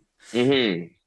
Which feels really stupid because like with the BO4, you'd like lay on a blanket on the couch and it's like, I don't have to look. I know exactly. It can be closed up, and the IR was strong enough or bright enough that it would actually go through a blanket. You just point through the blanket and keep cozy and shit. Don't take pictures of me. But the flipping Beo Remote 1, man, like I think that's the only thing that thing is missing is to have some sort of a just minimal backlighting. Like I would even play around with freaking glowing like phosphorus paint or ink. I don't know if the watch can tell time and glow. Why can the buttons glow? Like, I don't think that it's unsexy. At the end of the day, you can have blue colored phosphorus too if you want it, or it also yellow. Doesn't have to be a heck of a lot of light either. If it's the minimal amount of like the BO4 Cinema wasn't exceptionally bright under the buttons, but even if it's less than that, it would be fine. Exactly, because you can see once you get your bearings, then you're set. But Yeah. I just that's one thing. That's one thing that grapes at me with the BNO remote is or Beo Remote One is the fact that it's been so long and it hasn't gotten backlit and like you have all these cheap ass manufacturers like even like here like the Videotron, I guess it's like the cable carrying company here, and their remotes are backlit in Bluetooth. Yes, they're bigger, but they're running off a triple a double A instead of a triple A. So I understand that. But like, let's say if you put like Energizer Platinum series batteries, like I use in the BeoTime, they don't swell because I have a Duracells that actually did swell up, and I had a hard time pulling them out of the fucking BeoTime. That was a scary moment because like once you break that tray, like you're screwed. So that pissed me off. I never used Duracells in there again unless they're really like the new series, the copper tops. That those I'll dare to put in, but I stick with the Energizer's Platinum, whatever. They're the most expensive batteries that you can buy, but even in the Beo Remote One, they last, from what I noticed, at least a year. So if So I cut this basic. down to 6 months, let's say I cut this down to 6 months based on my heavy use, Yeah. because in the apartment, like I walked around with the remote basically in the back pocket because it controlled not just the sound but also the lights and all this shit. So I would always be pressing buttons, right, to do things, and I started yakking at the Googles. But I would use the remote more than actually I think bullshit, because if you think about it, if you're watching, let's say, a regular run of the mill live TV feed, right? Then you're always like navigating in the guide, you're changing channels because the commercial, right? You're looking for shit, so you're constantly using the remote anyway. So that's not a valid argument, but it does make the battery last a lot more longer if you use good batteries, and obviously you don't risk the leakage in them and shit. Because I cannot count the number of Mine BO last fours I've about seen. a year on very cheap ass batteries because the last time I think I only had like one of these 10 packs of IKEA Hmm. batteries, and obviously they always go at like annoying times, like Friday night at 11 or Of something. course, yeah, So I was looking for batteries and I only had IKEA batteries, but they've been in there now for like 9 months. they're probably Duracell just freaking retaped. Yeah, with yellow tape. By the way, Mito Slab, a cool setup, and then some Mr. Billy Ballbag, who Nice. has the most unusual theater Oh, setup. that's pretty slick. That's pretty slick, bro. I That, like that it. that's with the STB bracket, Hmm. and he got some shorter screws, so he can screw more for longer or less. Or there's a joke in there somewhere, so he can use one I less like it. spacer. I like it a lot. I don't know about those two cables hanging off. It should be just one, but I like it. The whole theater's coming off to take a spacer out anyway, so he's not done yet. Oh, okay, but that's a very interesting setup, I mean, so you can still or a manually move reuse. it. Yeah, Yeah. yeah. Because the sad part was like, let's say your 740 died. Well, fucking feels bad. There's really nothing you can do about it to fix this, and it's not really even worth it because the HDMI standards are different now, and it's a 1080p and so on and so forth. Plus, you're really going to use DVDs in it, and then it just feels bad because you have a $3,000 stand that is now, well, what the fuck do you do with it now, right? It feels Toss bad. it. Yeah, it's garbage. Where this is Second a hand, they're perfect like solution. €200 or something, those 740 stands. But Which this is a is, perfect solution for it, I or a mean, second the life STB, chance. I don't remember what the STB solution is, but you're looking most likely at a 2.5 grand less spend than if you do the theater floor stand that comes with the theater. Because just the Y- platter for the theater here is 3 grand, which is, I don't know, pretty serious. The doctor says would love to see the volume in the remote control display. You know what? That would be cool for products like Level, but anything that actually has information on it, like on a TV and whatnot, I think that would be a waste of a battery.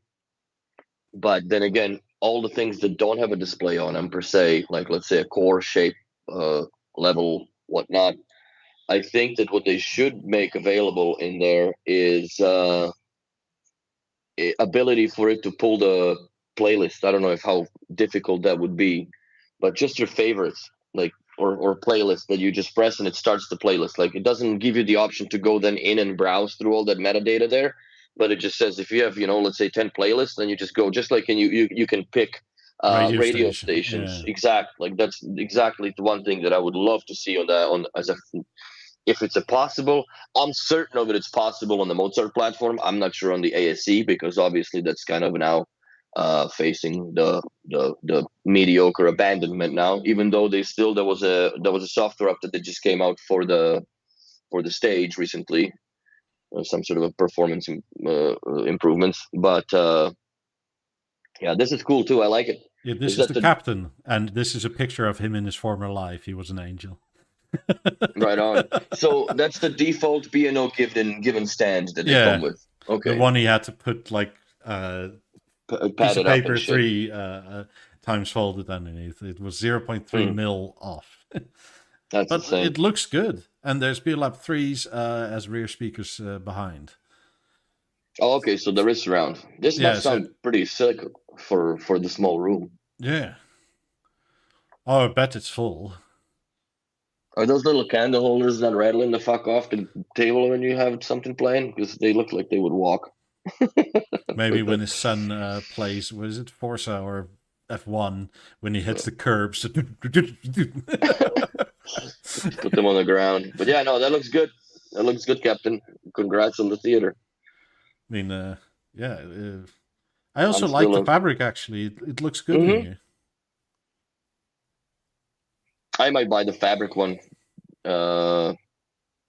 whenever my turn is to get one, which probably is going to be January, to be realistic about it.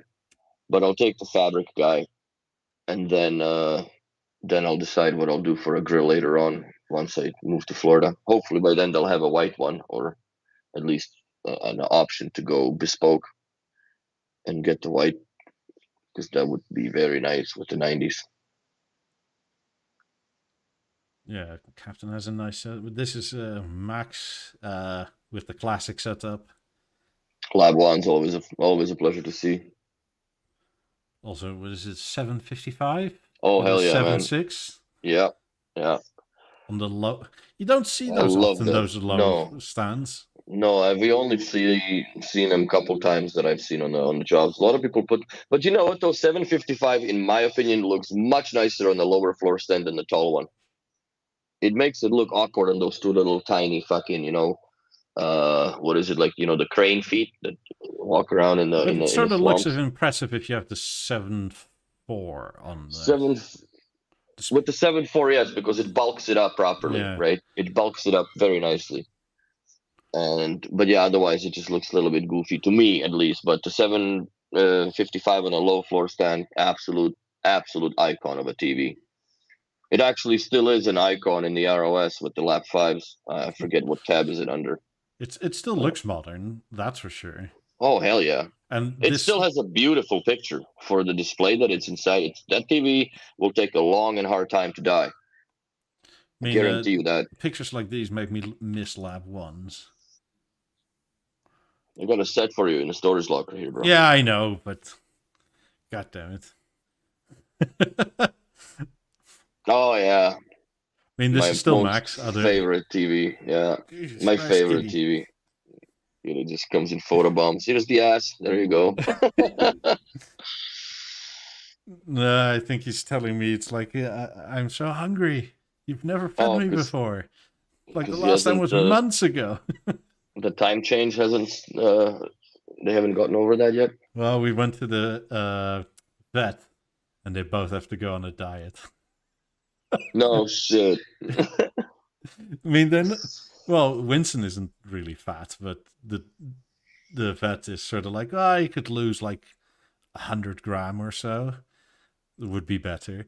And then Bacon is like, he could lose like 500 or so. Oh shit. He's getting a bit chunky. Our cat's too fat when he can't jump on the table. Probably that's the whole thing you're doing with them, so they can't eat the food and just get him fat. Shit. Oh, nice. This is what city is that? I wonder. Probably, I don't know. Doesn't look like New York, doesn't it? No, it's not built up enough to be New York. No. But yeah, that's nice. Harmony's playing something.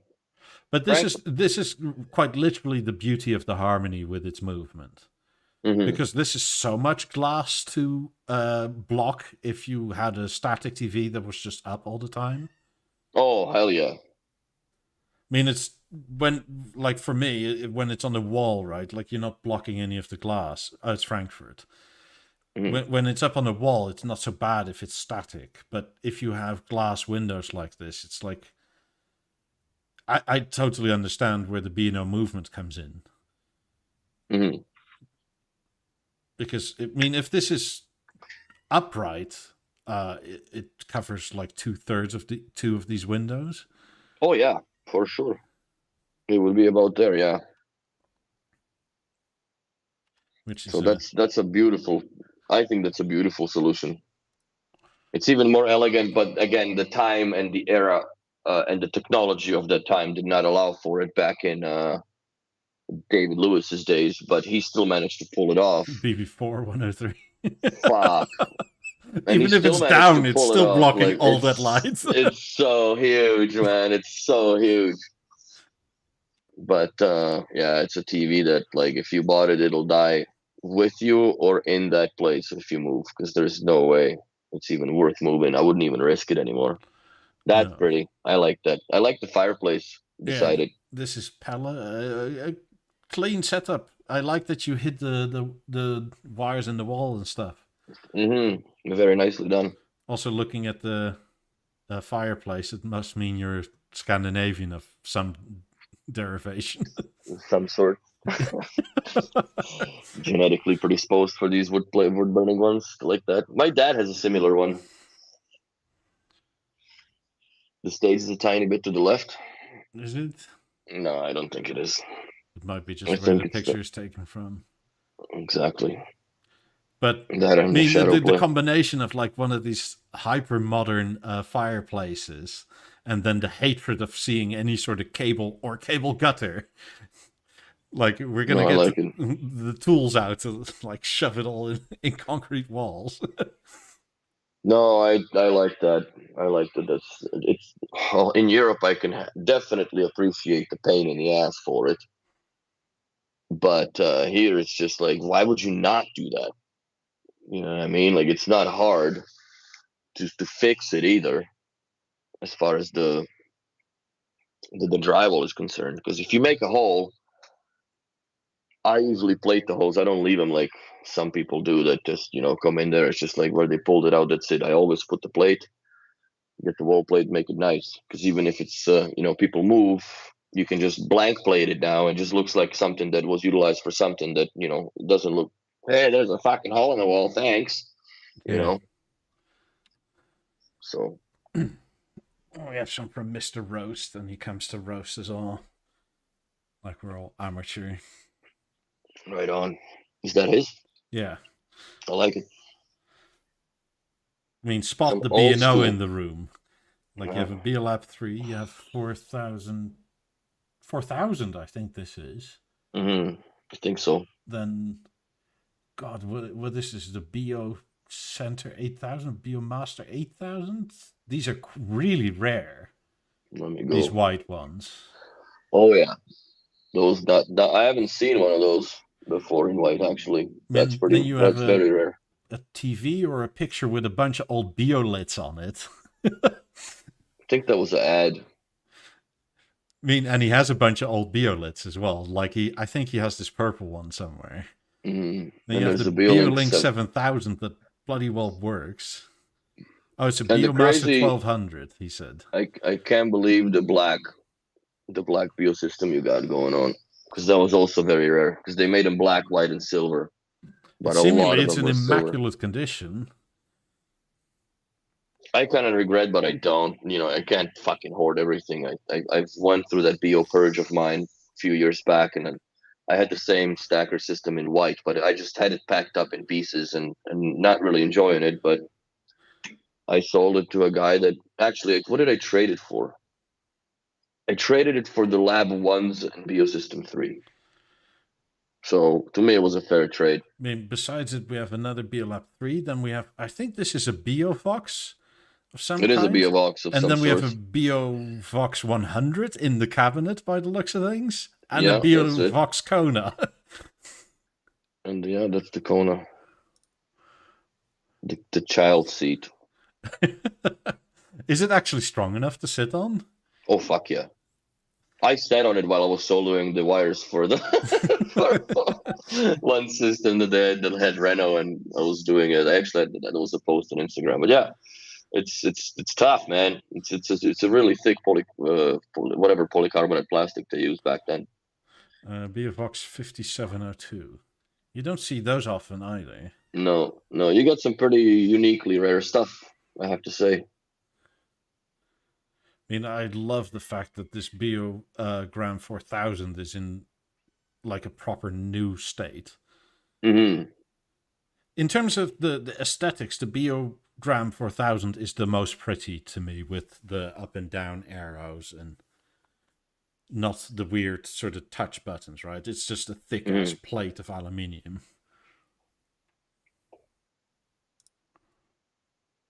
So yeah. Yeah, don't sit on it. You don't need to.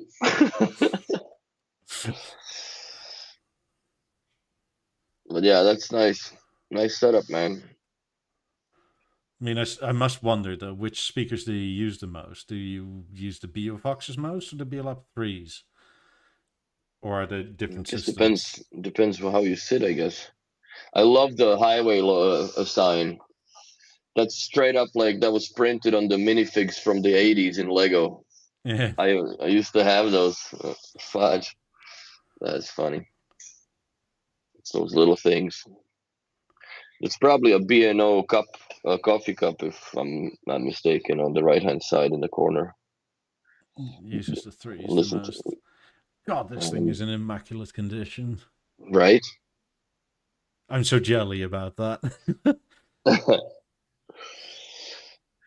No, these are this is and cool. rare and pretty. Mm-hmm.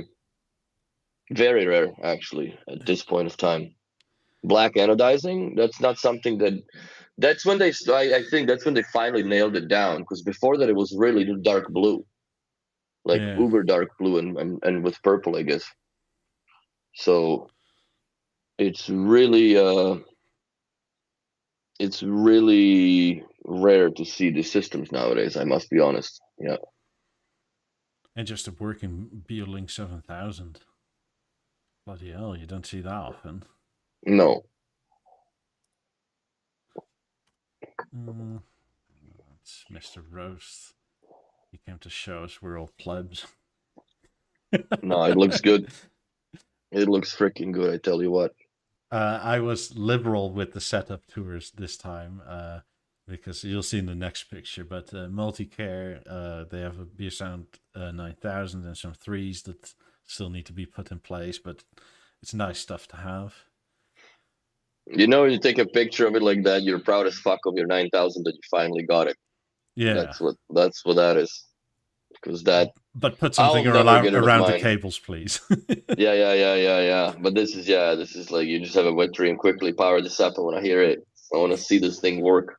Yeah, I want to see all the red lights come on with all the discs occupied. And once I'm in Florida, I set up a room or an office where I'll be casting from. I think that I'll put the back behind me. I'll have the 9000. I think I'll put it in my office.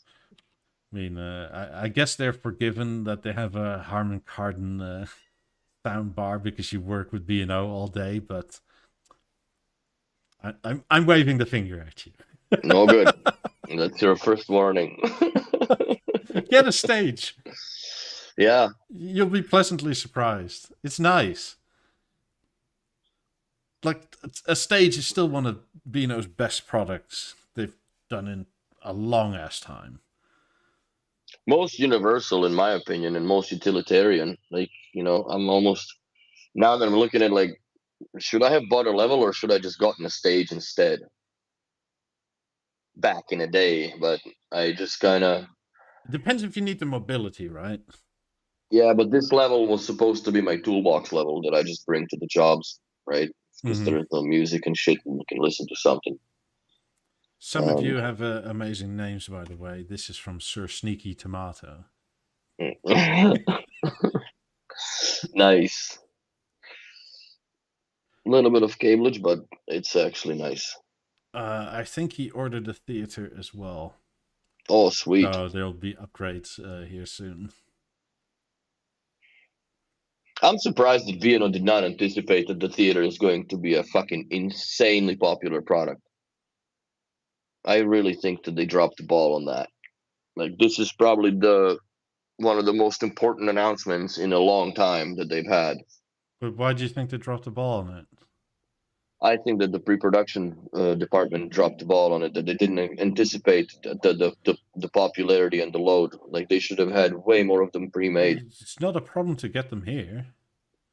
I actually think the Mm, problems you're experiencing right now in Canada and Britain, especially, is the changes in money, like exchange rates and stuff. we don't have a fucking British pound over here. No, but since the import is done in dollars and the euro has tanked compared to the dollar and that sort of thing, it brought on a whole bunch of problems. So the way it works in, I think, Britain, if I'm not mistaken, there is a sort of B&O of Britain HQ, right? And Mm-hmm. as a dealer, you put in an order with them instead of at HQ. And then that saves everybody because they just do massive or bigger orders than one-offs. I don't think this is Brexit in any which way. This would have happened anyway as long as you kept the British pound. But what happened is that all the dealers they got together, they ordered a bunch of theaters, right? And let's say it's 100 or something. They all wanted collectively 100 theaters. They ordered them, and 2 days later, the pound sunk by 15%. So Oops. B&O lost 15% margin on 100 theaters. Hmm. So this That obviously, feels bad. yeah, I mean, that's a lot of fucking money. Mm-hmm. I mean, to just by no fault of your own lose like £150,000 or something like that, if not more. And during that same time, the whole conversion for dollar, euro, Danish kroner, euro, etc., to dollar, all also got fucked up because Yeah, but America is always on the back burner when it comes to. US has always been on the back burner when it comes to, like, comparatively to Europe. Like, there's not enough. I guess I would call gravitational pull for them to care, because there's only so many shops that you can basically you can count the shops on this continent on your two hands Yeah. almost. So I think what So really put a dent in the supply chain is them having to rethink the price set point they want to do for the British and North American markets, potentially. Because they're yeah, but not. the North American market, that's a Bang and Olufsen of America, so that's also a separate entity from the B&O in Denmark. Again, in a different currency that they have to convert and make X amount of money, etc., etc. Because Well, but they deal with US dollars. Yeah, That's okay. what they deal with. Yeah, but So not I to don't. HQ because they also order from HQ, right? We order directly from, like, we order from Denmark. Just I don't know how it goes. Yeah, I think How that goes through a. It still goes through ROS. Yeah. I mean ROS. It goes through ROS to go to Denmark, but I don't understand, like, how the gears and cogs are now, because it's changed and it's completely different from what I remember it. Eons ago when I did work in the management of it all. I mean, the reason But I think it's partially this and like a rethink of what to charge is because theaters are not hard to get here at the moment. Yes, there is some yeah. lead up time if your shop is by accident totally out. But well, we have. if you order one now, it's like you're expected 2 to 3 weeks to have it. We were supposed to have 3 demos. One was supposed to be a 55 on the floor, 65 on the wall, moving bracket, and 75 on the wall as well, separate, or whatever, however Kareem had it in his mind. But we were supposed to have all of them. We have one on the motorized stand, and we're missing. I hopefully we'll get them before the installs, because I have enough to, I guess, put one together for the 15th, which is in Tuesday. Mm. So it's gonna be a little bit of a. Is that the Prestige covers? Yeah, that looks like it with the Looks like it. 8000. Yeah, Beetle 7. Another that's classic. 731 or 732. Holy cow! Yeah, with a Old BeoLab school. 2. Yeah, that's old school. What is this? A 2500? Yeah. I don't. Yeah, it doesn't have a tape deck in it. No. And it looks like the small uh, aluminium plate over the CD. But a nice setup. Mm-hmm. I mean, at least Classic. you didn't go full on American and hung your TV over the fireplace. Oh, that would look silly with the 740. That would look silly, or even 732, because that TV is too small for how offset off the wall it would have been. Because on the unless you get that closed bracket, right? Which, oh my god, that's such a pain in the ass to install. Because you have to drop the perfect like TV perfectly down, and we did it with the 755. It was not a fun day. Oh, that's interesting. But yeah, that looks Interesting. good. Very classic. I mean, classic Mm-hmm. B&O still looks good. Mm-hmm. I must say, classic in this case is full on David Lewis. And I don't think there's ever a time where David Lewis will look bad. It's I so don't think any timeless, B&O whatever really he. looked bad that he did. No, not. Maybe not bad, but like the BeoVoxes and stuff look a bit more dated, right? Like the whole Jensen, Well, it's a yeah, bit but more it's also woody like and what? it's nice, but it's more of its time. It's But that's 40, 50 years ago, bro. Like that's a long ways away from what we are at now. sure, but like the shiny flashy bits from David Lewis era could have come out of the space age 60s, right? Where you had American weird cars, but it also could come from 5 years from now. Prestige is asking, do you know who set up this is? Uh Deedle 7. Ask him. You're on our Discord. You can ask him. Yeah, it's nice. I like it. Classic. It's already Christmassy and shit. It's all done up. Yeah, he also said Merry Christmas in advance to everybody. So Merry Christmas to you too. That's too early Uh, for me to say that shit. December, that's when I'm gonna start rolling on Merry Christmases. and BeoTalk knowing he's making me fucking jealous again with his Attica. You like the chair? No, the Attica, the Oh, the Etika, all the freaking furniture thing. God, I want one of those things. They're so Mm, cool. I like the shape. It's very simple. Very simple. It's I probably like using it it too. I only like as the a. white BeoLab 2 underneath. Mm-hmm. I like the Attica. I like the chair. It seems like one of those super comfy chairs.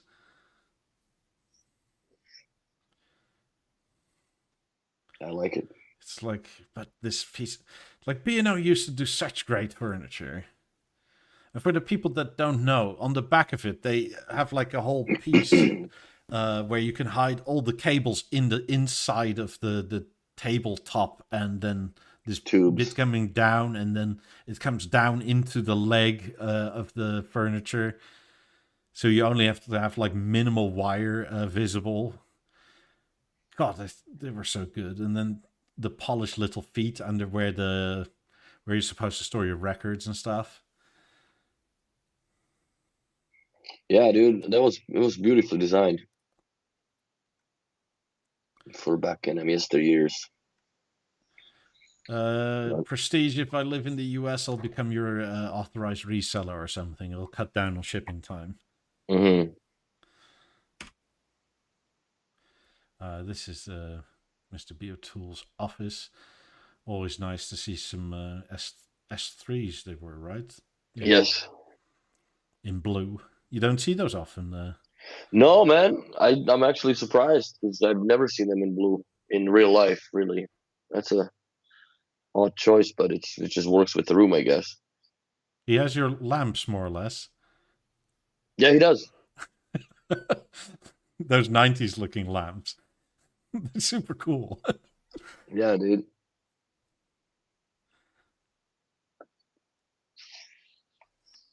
Yeah, that looks sweet. Um, then he needs some more B&O here in here besides just 8000s, but they do look good still. Mm-hmm. To me, the first thing that stands out about the 8000s nowadays is the chunky ass foot they're on compared to the 18s. Yes. I mean, it's literally 2 bricks versus like a little sliver of weight. It's double the weight, double the thickness comparatively to the 18s. Plus 18s have that chamfer angle on them, so they look even thinner. It's too early for Merry Christmas, but Merry Christmas. Jesus Christ, everybody, no. Don't do that. No Christmas yet. Is it raining yet? No. Good times. Mr. Roast figured out his first magazine, or what you call it? The booklet where you could order stuff from 91. Email me the part numbers. I'll see if they're still available. Oh God! It is kind of cool that you have the prices in there for. Yeah. Like 255 pounds for an Attica, 280 for Attica 1 for the larger one.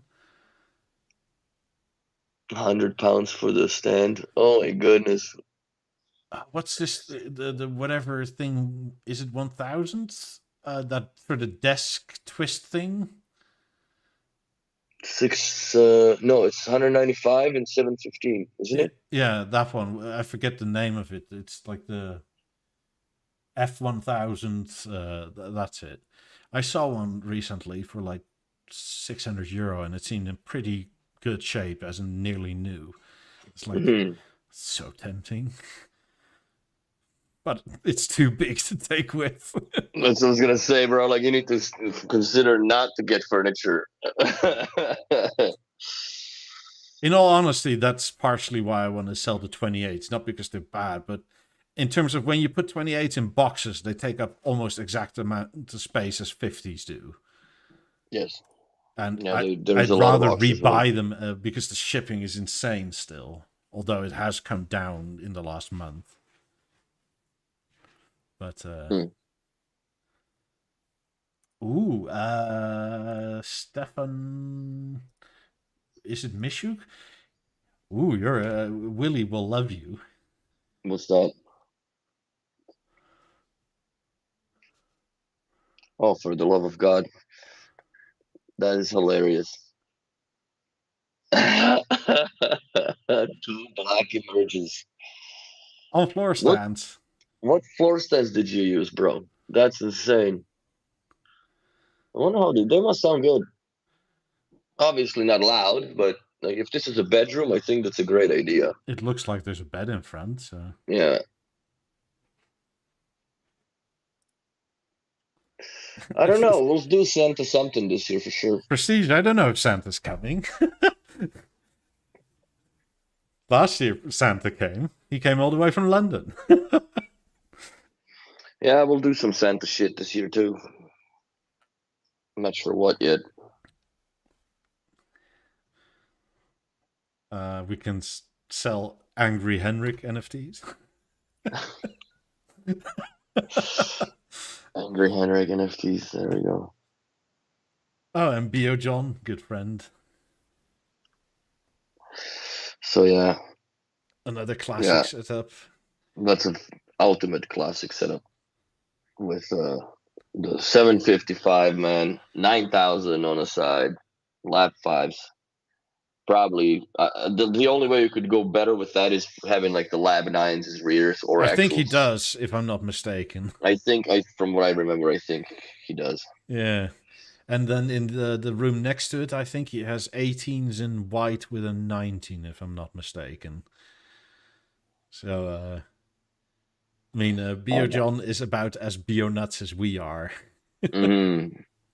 Funny Mango, no, I have not had an experience with the long posts for the 17s. I didn't even know that they existed. And if it is, it's probably something that it's an STB accessory, I would assume.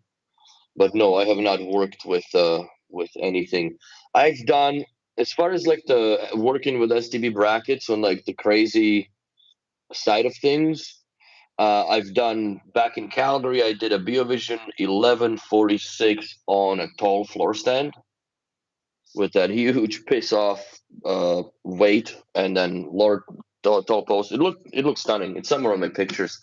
And another very unique setup that I'm going to be doing is actually on Tuesday, where we're installing the Beosound theater on the gyro mount on a concrete pillar in the apartment building, with obviously the TV on top of it. So Beosound theater, or BeoVision theater, I guess I would call it if it was with a TV. So very exciting to see that tomorrow come through. I mean Tuesday. Definitely need to look up at some parts. I need to get some proper anchors for the concrete, because that's gonna be can be coming down. But yeah, I've not had an experience with the taller. I think that if you go taller, I you think it can't becomes go far. problematic, right? Unless you go That's what more I was gonna say. straight up. Yeah, like if you go taller, like you are gonna start becoming top heavy at some point, because they, not that they're in the center, they're off center, off the platter, and they also lean back. And if you go any further up, then you are transferring that weight to the rear of the platter, and they're gonna start tipping at some point, unless if it's an STB solution, then they will. Then there is probably another plate or platter that's heavier that can Yeah, just then hold you it need a down. larger platter or something like that. But Also, I don't see that being possible to go much further I higher. tried once to hang them the other way round on the floor stand, but they're already tipping at that point. Because Hmm. if you have the platter, the hole is offset, so they have to hang with the thin end this way. If you flip them round where the thin end goes the other way, they start tipping already to the Yeah, they point where fall. you could potentially balance them, but it's like if your floor is a bit wobbly and you walk by, they may fall over, Yeah, simple nudge will do them in. and So, that's gonna be a feels bad, man. fuck. For the Yeah, floor I and the don't know how speaker. that would work. That's I don't think it will work. You could potentially have an inch or two more, but if you're looking at, I don't know, what, 5 to 10 This inches much, more, it's like, yeah, then that's not gonna. well, if they're behind behind the sofa, then why not just like raise them with like a, make a pedestal of some sorts and then put it under, and go from there. Yeah, I think that would be a much more viable solution than trying to whittle up this new stick solution. or just get a wall mount. Get the stands from Amazon. That's a good way to do it, bro. Those are definitely going to hold. So yeah, Mr. Fantastic. but I would just put them on pedestals, man. Oh, that's a sick shape, bro. Fucking hell, that's a lot of tiles. Wonder if he's got 2 amps in it. Yes, he uses them as rear speakers. That's cool. That's a lot of tile. That is sweet. Good looking kitchen too. I like that. Mm. Very modern. Hmm. I like it because it's almost all of my colors. There was only 2 tiles that I don't own. I think The wood and 4, no 6. Then I guess the wood, the gray, and not the Brazilian clay, but the other ones, the mustardy color ones. So, but yeah, yeah. If the Wallman is not an option, bro, I would just go with the pedestals. Like you can probably get something sexy made or whatnot, something that actually just is in the same diameter as the platter. And just yeah, I would make it out of the similar wood. If your floor is wood, I would make it out of a similar wood species, so it just disappears. There's another nice harmony. yeah, this is God. still Mr. Fantastic. I Nice. struggle with his name because I think it's sort of dyslexic on purpose. So it's not fantastic, it's fantastic. Nice. But yeah, very nice setup too. I wish I could see more of that room because I want to see how much that, like, how good is it working with gold? Because so far, like, it doesn't look bad. So Those look good. I like it. Pella came back with a. Maybe it's a pellet stove. That would be hilarious to me. Oh, it's in the brass stone. Nice. I like that. We have gnomes like these now too, because apparently this is super fashionable and hip. Oh man. They're not out yet because it's too early for that shit. I Like, still gotta buy that Cowboys and Monkey some properly, like in the B&O club here, because I mean, we have a thing called Sinterklaas, which is on December 5th. So we have to have that first. So you can't start Christmas before then. So we have sort of luck with everything. nice Eclipse with the 5s. Yes. Good setup, Sean. I bet you this still sounds amazing in a room like this. Oh yeah, you just gotta do something around them cables, bro. I do sort of miss the planetary floor stands. I wish that comes back in some newer design at some point. Well, they couldn't do it with the theater. There's no way. No. But if Because I they think it would ever, look goofy on the planetary floor stand. I mean, Just if they ever think simplified. of like there must be a BeoVision flagship and not just a BeoSound as such. Like, I would hope that a flagship product has a planetary stand. It's just so versatile for going all the way around the room, right? Not just tilt a little, but because you come I agree. forward that much, you can get so much more angle out of it. I agree 100%. I've lived with it for years, so I not that I wouldn't go back, but for the harmony, that's a nonsense because you can't do that. A platter would also Theater, be enormous. fuck, man, and the theater would look weird. So it's not that they're designing themselves away from it, but they are definitely. Well, it's gone now because the Eclipse is reaching EOL. So it's the platter, the orbital platter or planetary floor stand is at this point also EOL because I don't think anything else is uh, that would. Maybe I'm answering my own question, but would you be opposed at buying a Mark III Eclipse when it's EOL? I never liked the Eclipse to begin with, so no, I would not buy it. I just don't like the design No, of it. but I guess maybe it's not the design question, but more like in terms of a product and that it keeps on being usable. Because personally, I I would don't. still buy the Eclipse. Like, depends on how much TV you consume and all that. Like, the problem is that whatever happens to the panel, then you're risking that you won't be able to join another panel to it, right? Yeah, but the Mark III has the massive cutouts Mm-hmm. to the point where, like, if it doesn't fit in there, then what are we doing? Why are TVs getting bigger again? Or thicker, yeah. Yeah. Fair enough. I mean, I'm just thinking like American bedrooms. I could potentially see myself getting a Mark III Eclipse once it's EOL and they need to get rid of some. It's like because some of these master bedrooms are like 5 by 10 meters or something, right? They're big, yeah. You can put a TV there, probably a couple And speakers especially too. that swivel then is fantastic if you have like a seating area in your bedroom, which for some reason Americans have. That's where you throw your shit on when you get undressed.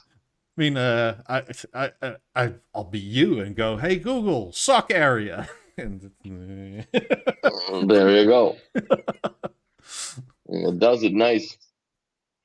I wonder, does he have those two balances playing with the TV, yeah, or just on through their own Apple TV through Apple TV? That makes sense. because then there's no latency on the Yeah, AirPlay. that's a great idea. That's smart.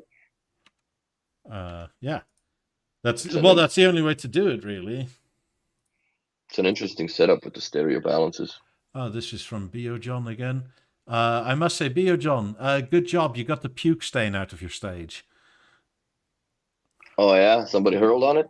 Yeah, like the kid went like, stand. Oh, feels bad, bro. Shit. Because You just remember, a gotta long make room. time ago, he had lab 9s downstairs with like the gate around it, so the kids. Oh yeah. That's right. He's grown out now, I guess, right? but, Outgrown the gates. but like a year ago or something, one of the kids was like licking it. Mission accomplished. I puked on Daddy's B&O gear. All these years of effort. Well, thanks for having my picture up on your picture. Mr. Rose with more UK prizes. This is Mr. Fantastic again. So this is how the room looks. Beautiful. Oh, you have a moment. I'm proud of you, motherfucker. I'm proud of you, bro. Keep strong. Keep the moments going long. I love it. Gorgeous looking apartment. I like your couches too. I can't wait to unpack mine again. My most expensive and then you tuning swipe player. And you see it's like swipe. No, dude, this is going straight into my bedroom, and it's gonna have an IR on the BeoTime, bro. That's what's happening. But that's maybe for another podcast to talk about.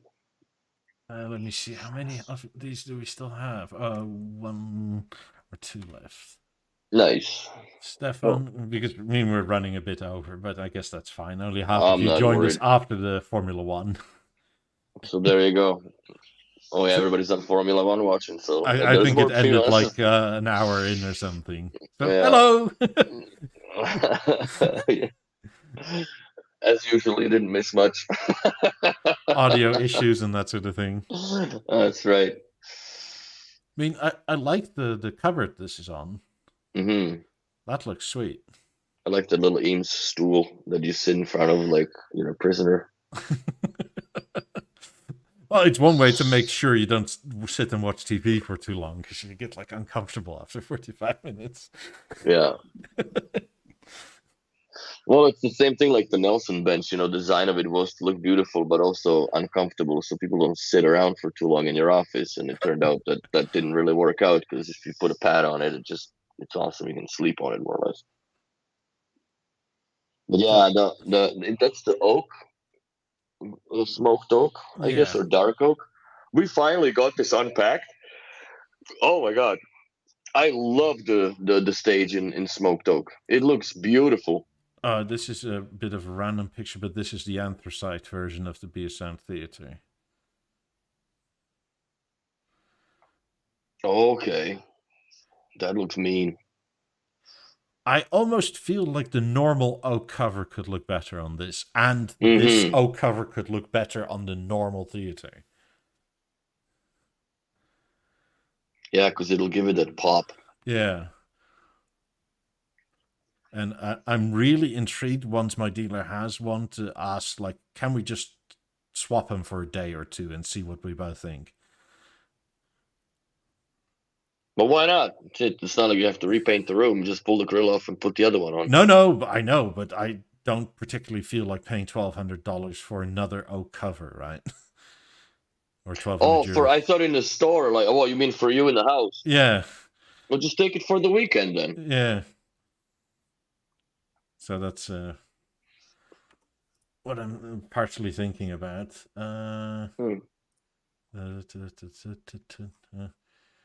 Where was somebody posted something in general, I think. User 66. These are the EX headphones and the BeoLit. Always sweet. But we can't really see where it is in the room because it's too close up. It's an Instagram picture.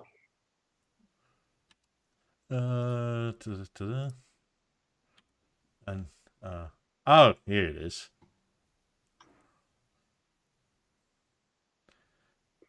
What are we looking at? Stage and a BeoLit 12. Okay, I see. Yeah, and there was a level. I think the level is up here. Up top, right? Oh, and ooh, there's that. What's that?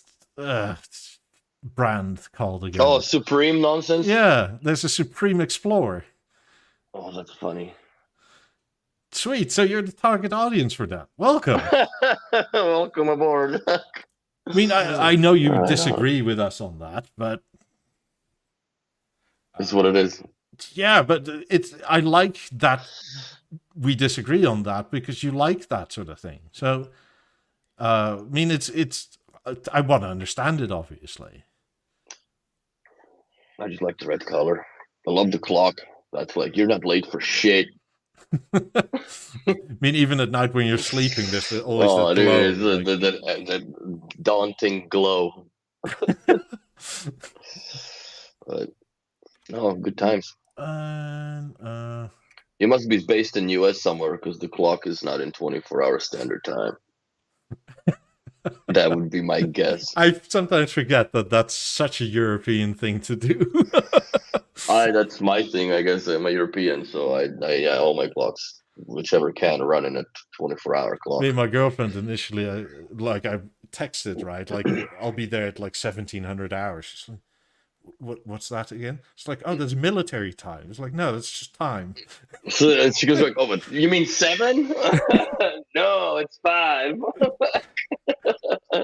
This is Mr. Parmy 5.1.2. Sweet. Nice. That's beautiful, bro. Congrats on the theater. See, there's a lot of theaters out in the air, man. Out in the wild already. I'm telling you. You're not fucking everybody in Europe is. Yeah, there's a moment in the background. But definitely, yeah, Europeans are fucking up our shit here because you're buying all of them. But you're definitely having some sort of an issue with it because one is open wide and one is narrow. So, some kind of shiitake mushrooms is going on for you there, buddy. But I don't know. But I mean, theaters they just look nice, and the more I see them, the more I think this is an excellent product. Oh, it's a fantastic product. I can't wait, like I said, to finally, like, I'm in line. So once I get my hands on it, I'm not gonna get my hands off it. I mean, whenever I come into my living room, it's sort of like, yes, the harmony is more pretty, but I'm enjoying this more. Mm-hmm. And it's not even, I mean, I didn't even mind it's not exactly slow, but the slowness of opening because it was an event, right? Mm-hmm. But it's sort of like, it is nice to just look at it. And maybe it's also the dark blue wall that it's not just a black hole, but mm-hmm. The theater is nice to look at on its own. I actually think it's potentially nicer when it's separated. I just hope that they come up with a solution for larger panels. Like they should have a motorized floor stand for 83-inch TV, in my opinion. And if LG comes out with something ludicrous like a 98, I think that they should definitely have something that compensates for that. Because that would look sick. I don't know how you would solve the wing problem. Like, do you at some point call it, okay, that's as far as they go, and then you chamfer it or curve it down or make an angle. I would just probably follow the contour of the theater itself. Yeah, and I'm just looking for the last picture because obviously Anders being Anders, he had to give us some. Let's see. Here we go. Because obviously Anders is our resident photographer, and I'll start off with to prove that Mr. Roast really has old ass Beolets in purple. Oh shit. That's a very unique color. Yeah, those are quite rare, especially in that condition. Mm-hmm. That is quite rare. But Anders Salström BeoLiving, our resident photographer in Sweden. So if you need your photos taken, or B&O should just hire him for product photos because this is his own apartment. Yeah, dude, it looks sick. And he went for the anthracite covers for the Harmony that with the anthracite 28s. It's like, God, this looks good. Mm-hmm. Yeah, I really like it. He's done a wicked job. photos and product-wise. That's a nice combination. I mean, I like the wood on that anthracite version a lot. Mm-hmm.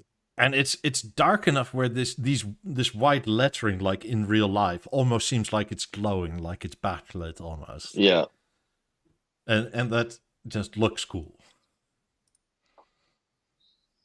Yeah, that looks like it's like literally like that new B&O logo that just glows. Yeah, that looks sick, man. I still love the harmony, man. I still have the love for the harmony. I do too. There's absolutely nothing wrong with the harmony, and I've really thoroughly enjoyed my time with it. It's just Time to go. bigger screen, easier to move. I Mm-hmm. mean, who knows if I'll ever go back to it in the US, but I do like the more rounded decoder capabilities with Atmos and that sort of thing in the theater. Mm-hmm. It's to the point where I haven't touched my Apple TV now in like over a week because it's just not needed anymore. No. It's an anthracite for the harmony. But if you have a 5.1 setup, the whole Atmos thing is not needed anyway. Not really. No. But since I have like fucking plethora of speakers and height and everything, like I could cheat the system with the Apple TV, but it's just not needed anymore now. It just does it natively. Mm-hmm. And people will say it lost DTS and DTS-X HD, but I found that the Plex app on the LG panel will auto-convert it to Dolby. So it just plays. Everything plays. Mm-hmm. So all the DTS films on my server just play, which is sweet. Nice. I mean, when I play the same movie on the theater, on the C9 panel, it just stays quiet because the theater, the stage also doesn't know what to do with DTS stuff. The stage doesn't support DTS or DTS HD or MA or. It also does just the Dolby stuff and Atmos and True HD.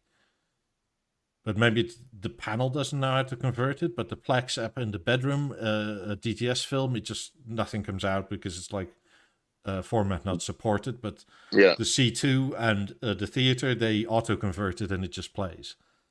That's cool.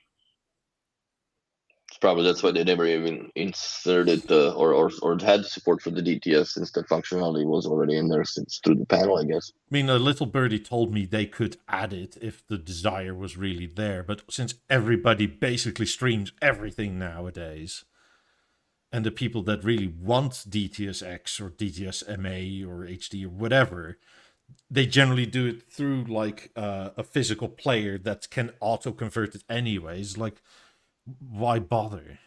Mm-hmm. It's fair. Yeah. I would agree. Yeah, it looks awesome. Anders, you did a great job. Even not just with the pictures, but I like the setup, man. I like it in black. I mean, Bino, if you're listening, seriously hire this guy. He does such good product photography. Like, or ask him, like, can we borrow some pictures from your Instagram, or could you send some of us for some of this? Like, put this on your Instagram, Bino. This is gorgeous. Mm-hmm. Just ask him to put the subtitles in Danish. There you go. It's a giveaway. Oh, this is Sweden. Imposters. Too funny. But yeah. His licensing cost is high, I guess. And Noob says, I don't think it's licensing cost. It depends on what we're talking about. For DTS, it's not too bad. It's Dolby is more fidgety, but it's more the narrowness of what you must accept in terms of getting the license. And it's not even the cost, it's what you have to... because Dolby basically says we must inspect what you're doing with your stuff and we must approve that it does correctly what we want it to do before you even get the license, even if the license is pretty cheap. Mm-hmm. So if it's a legacy Dolby license, like I don't know what TV airs in, they don't generally care anymore. But for the True HD and the Atmos rated things, they care because it's the flagship. Because obviously, if you slap Atmos on anything and you don't quality control check, people will get annoyed at Atmos for being shit. Because something like Hisense may just go, well, whatever, it has 4 drivers and it's good. It's Atmos proof, man. You can do one is rear firing Something like that. for extra spaciousness. Yeah, Right. so that's why there's reasons for it. Anyway, we're about 30 minutes over. Sorry, I'm about to die. That's funny. Choke on that last sip of the coffee at the end of the podcast. That's the way to sign off. I hope to see you all next week if I'm still alive. If you're interested in some 28s, give me an email. Mikey's out. Leave us a like and subscribe if you haven't yet already. Super chat, super thanks. They're all available. It help out a great deal to keep the lights on, quite literally. Thanks everybody for watching. Hope you liked the show, and we'll see you next time. Bye everybody. See you, boys and girls. Which one? Wait. I don't know. Control Alt F4. Oh no, this one. Bye.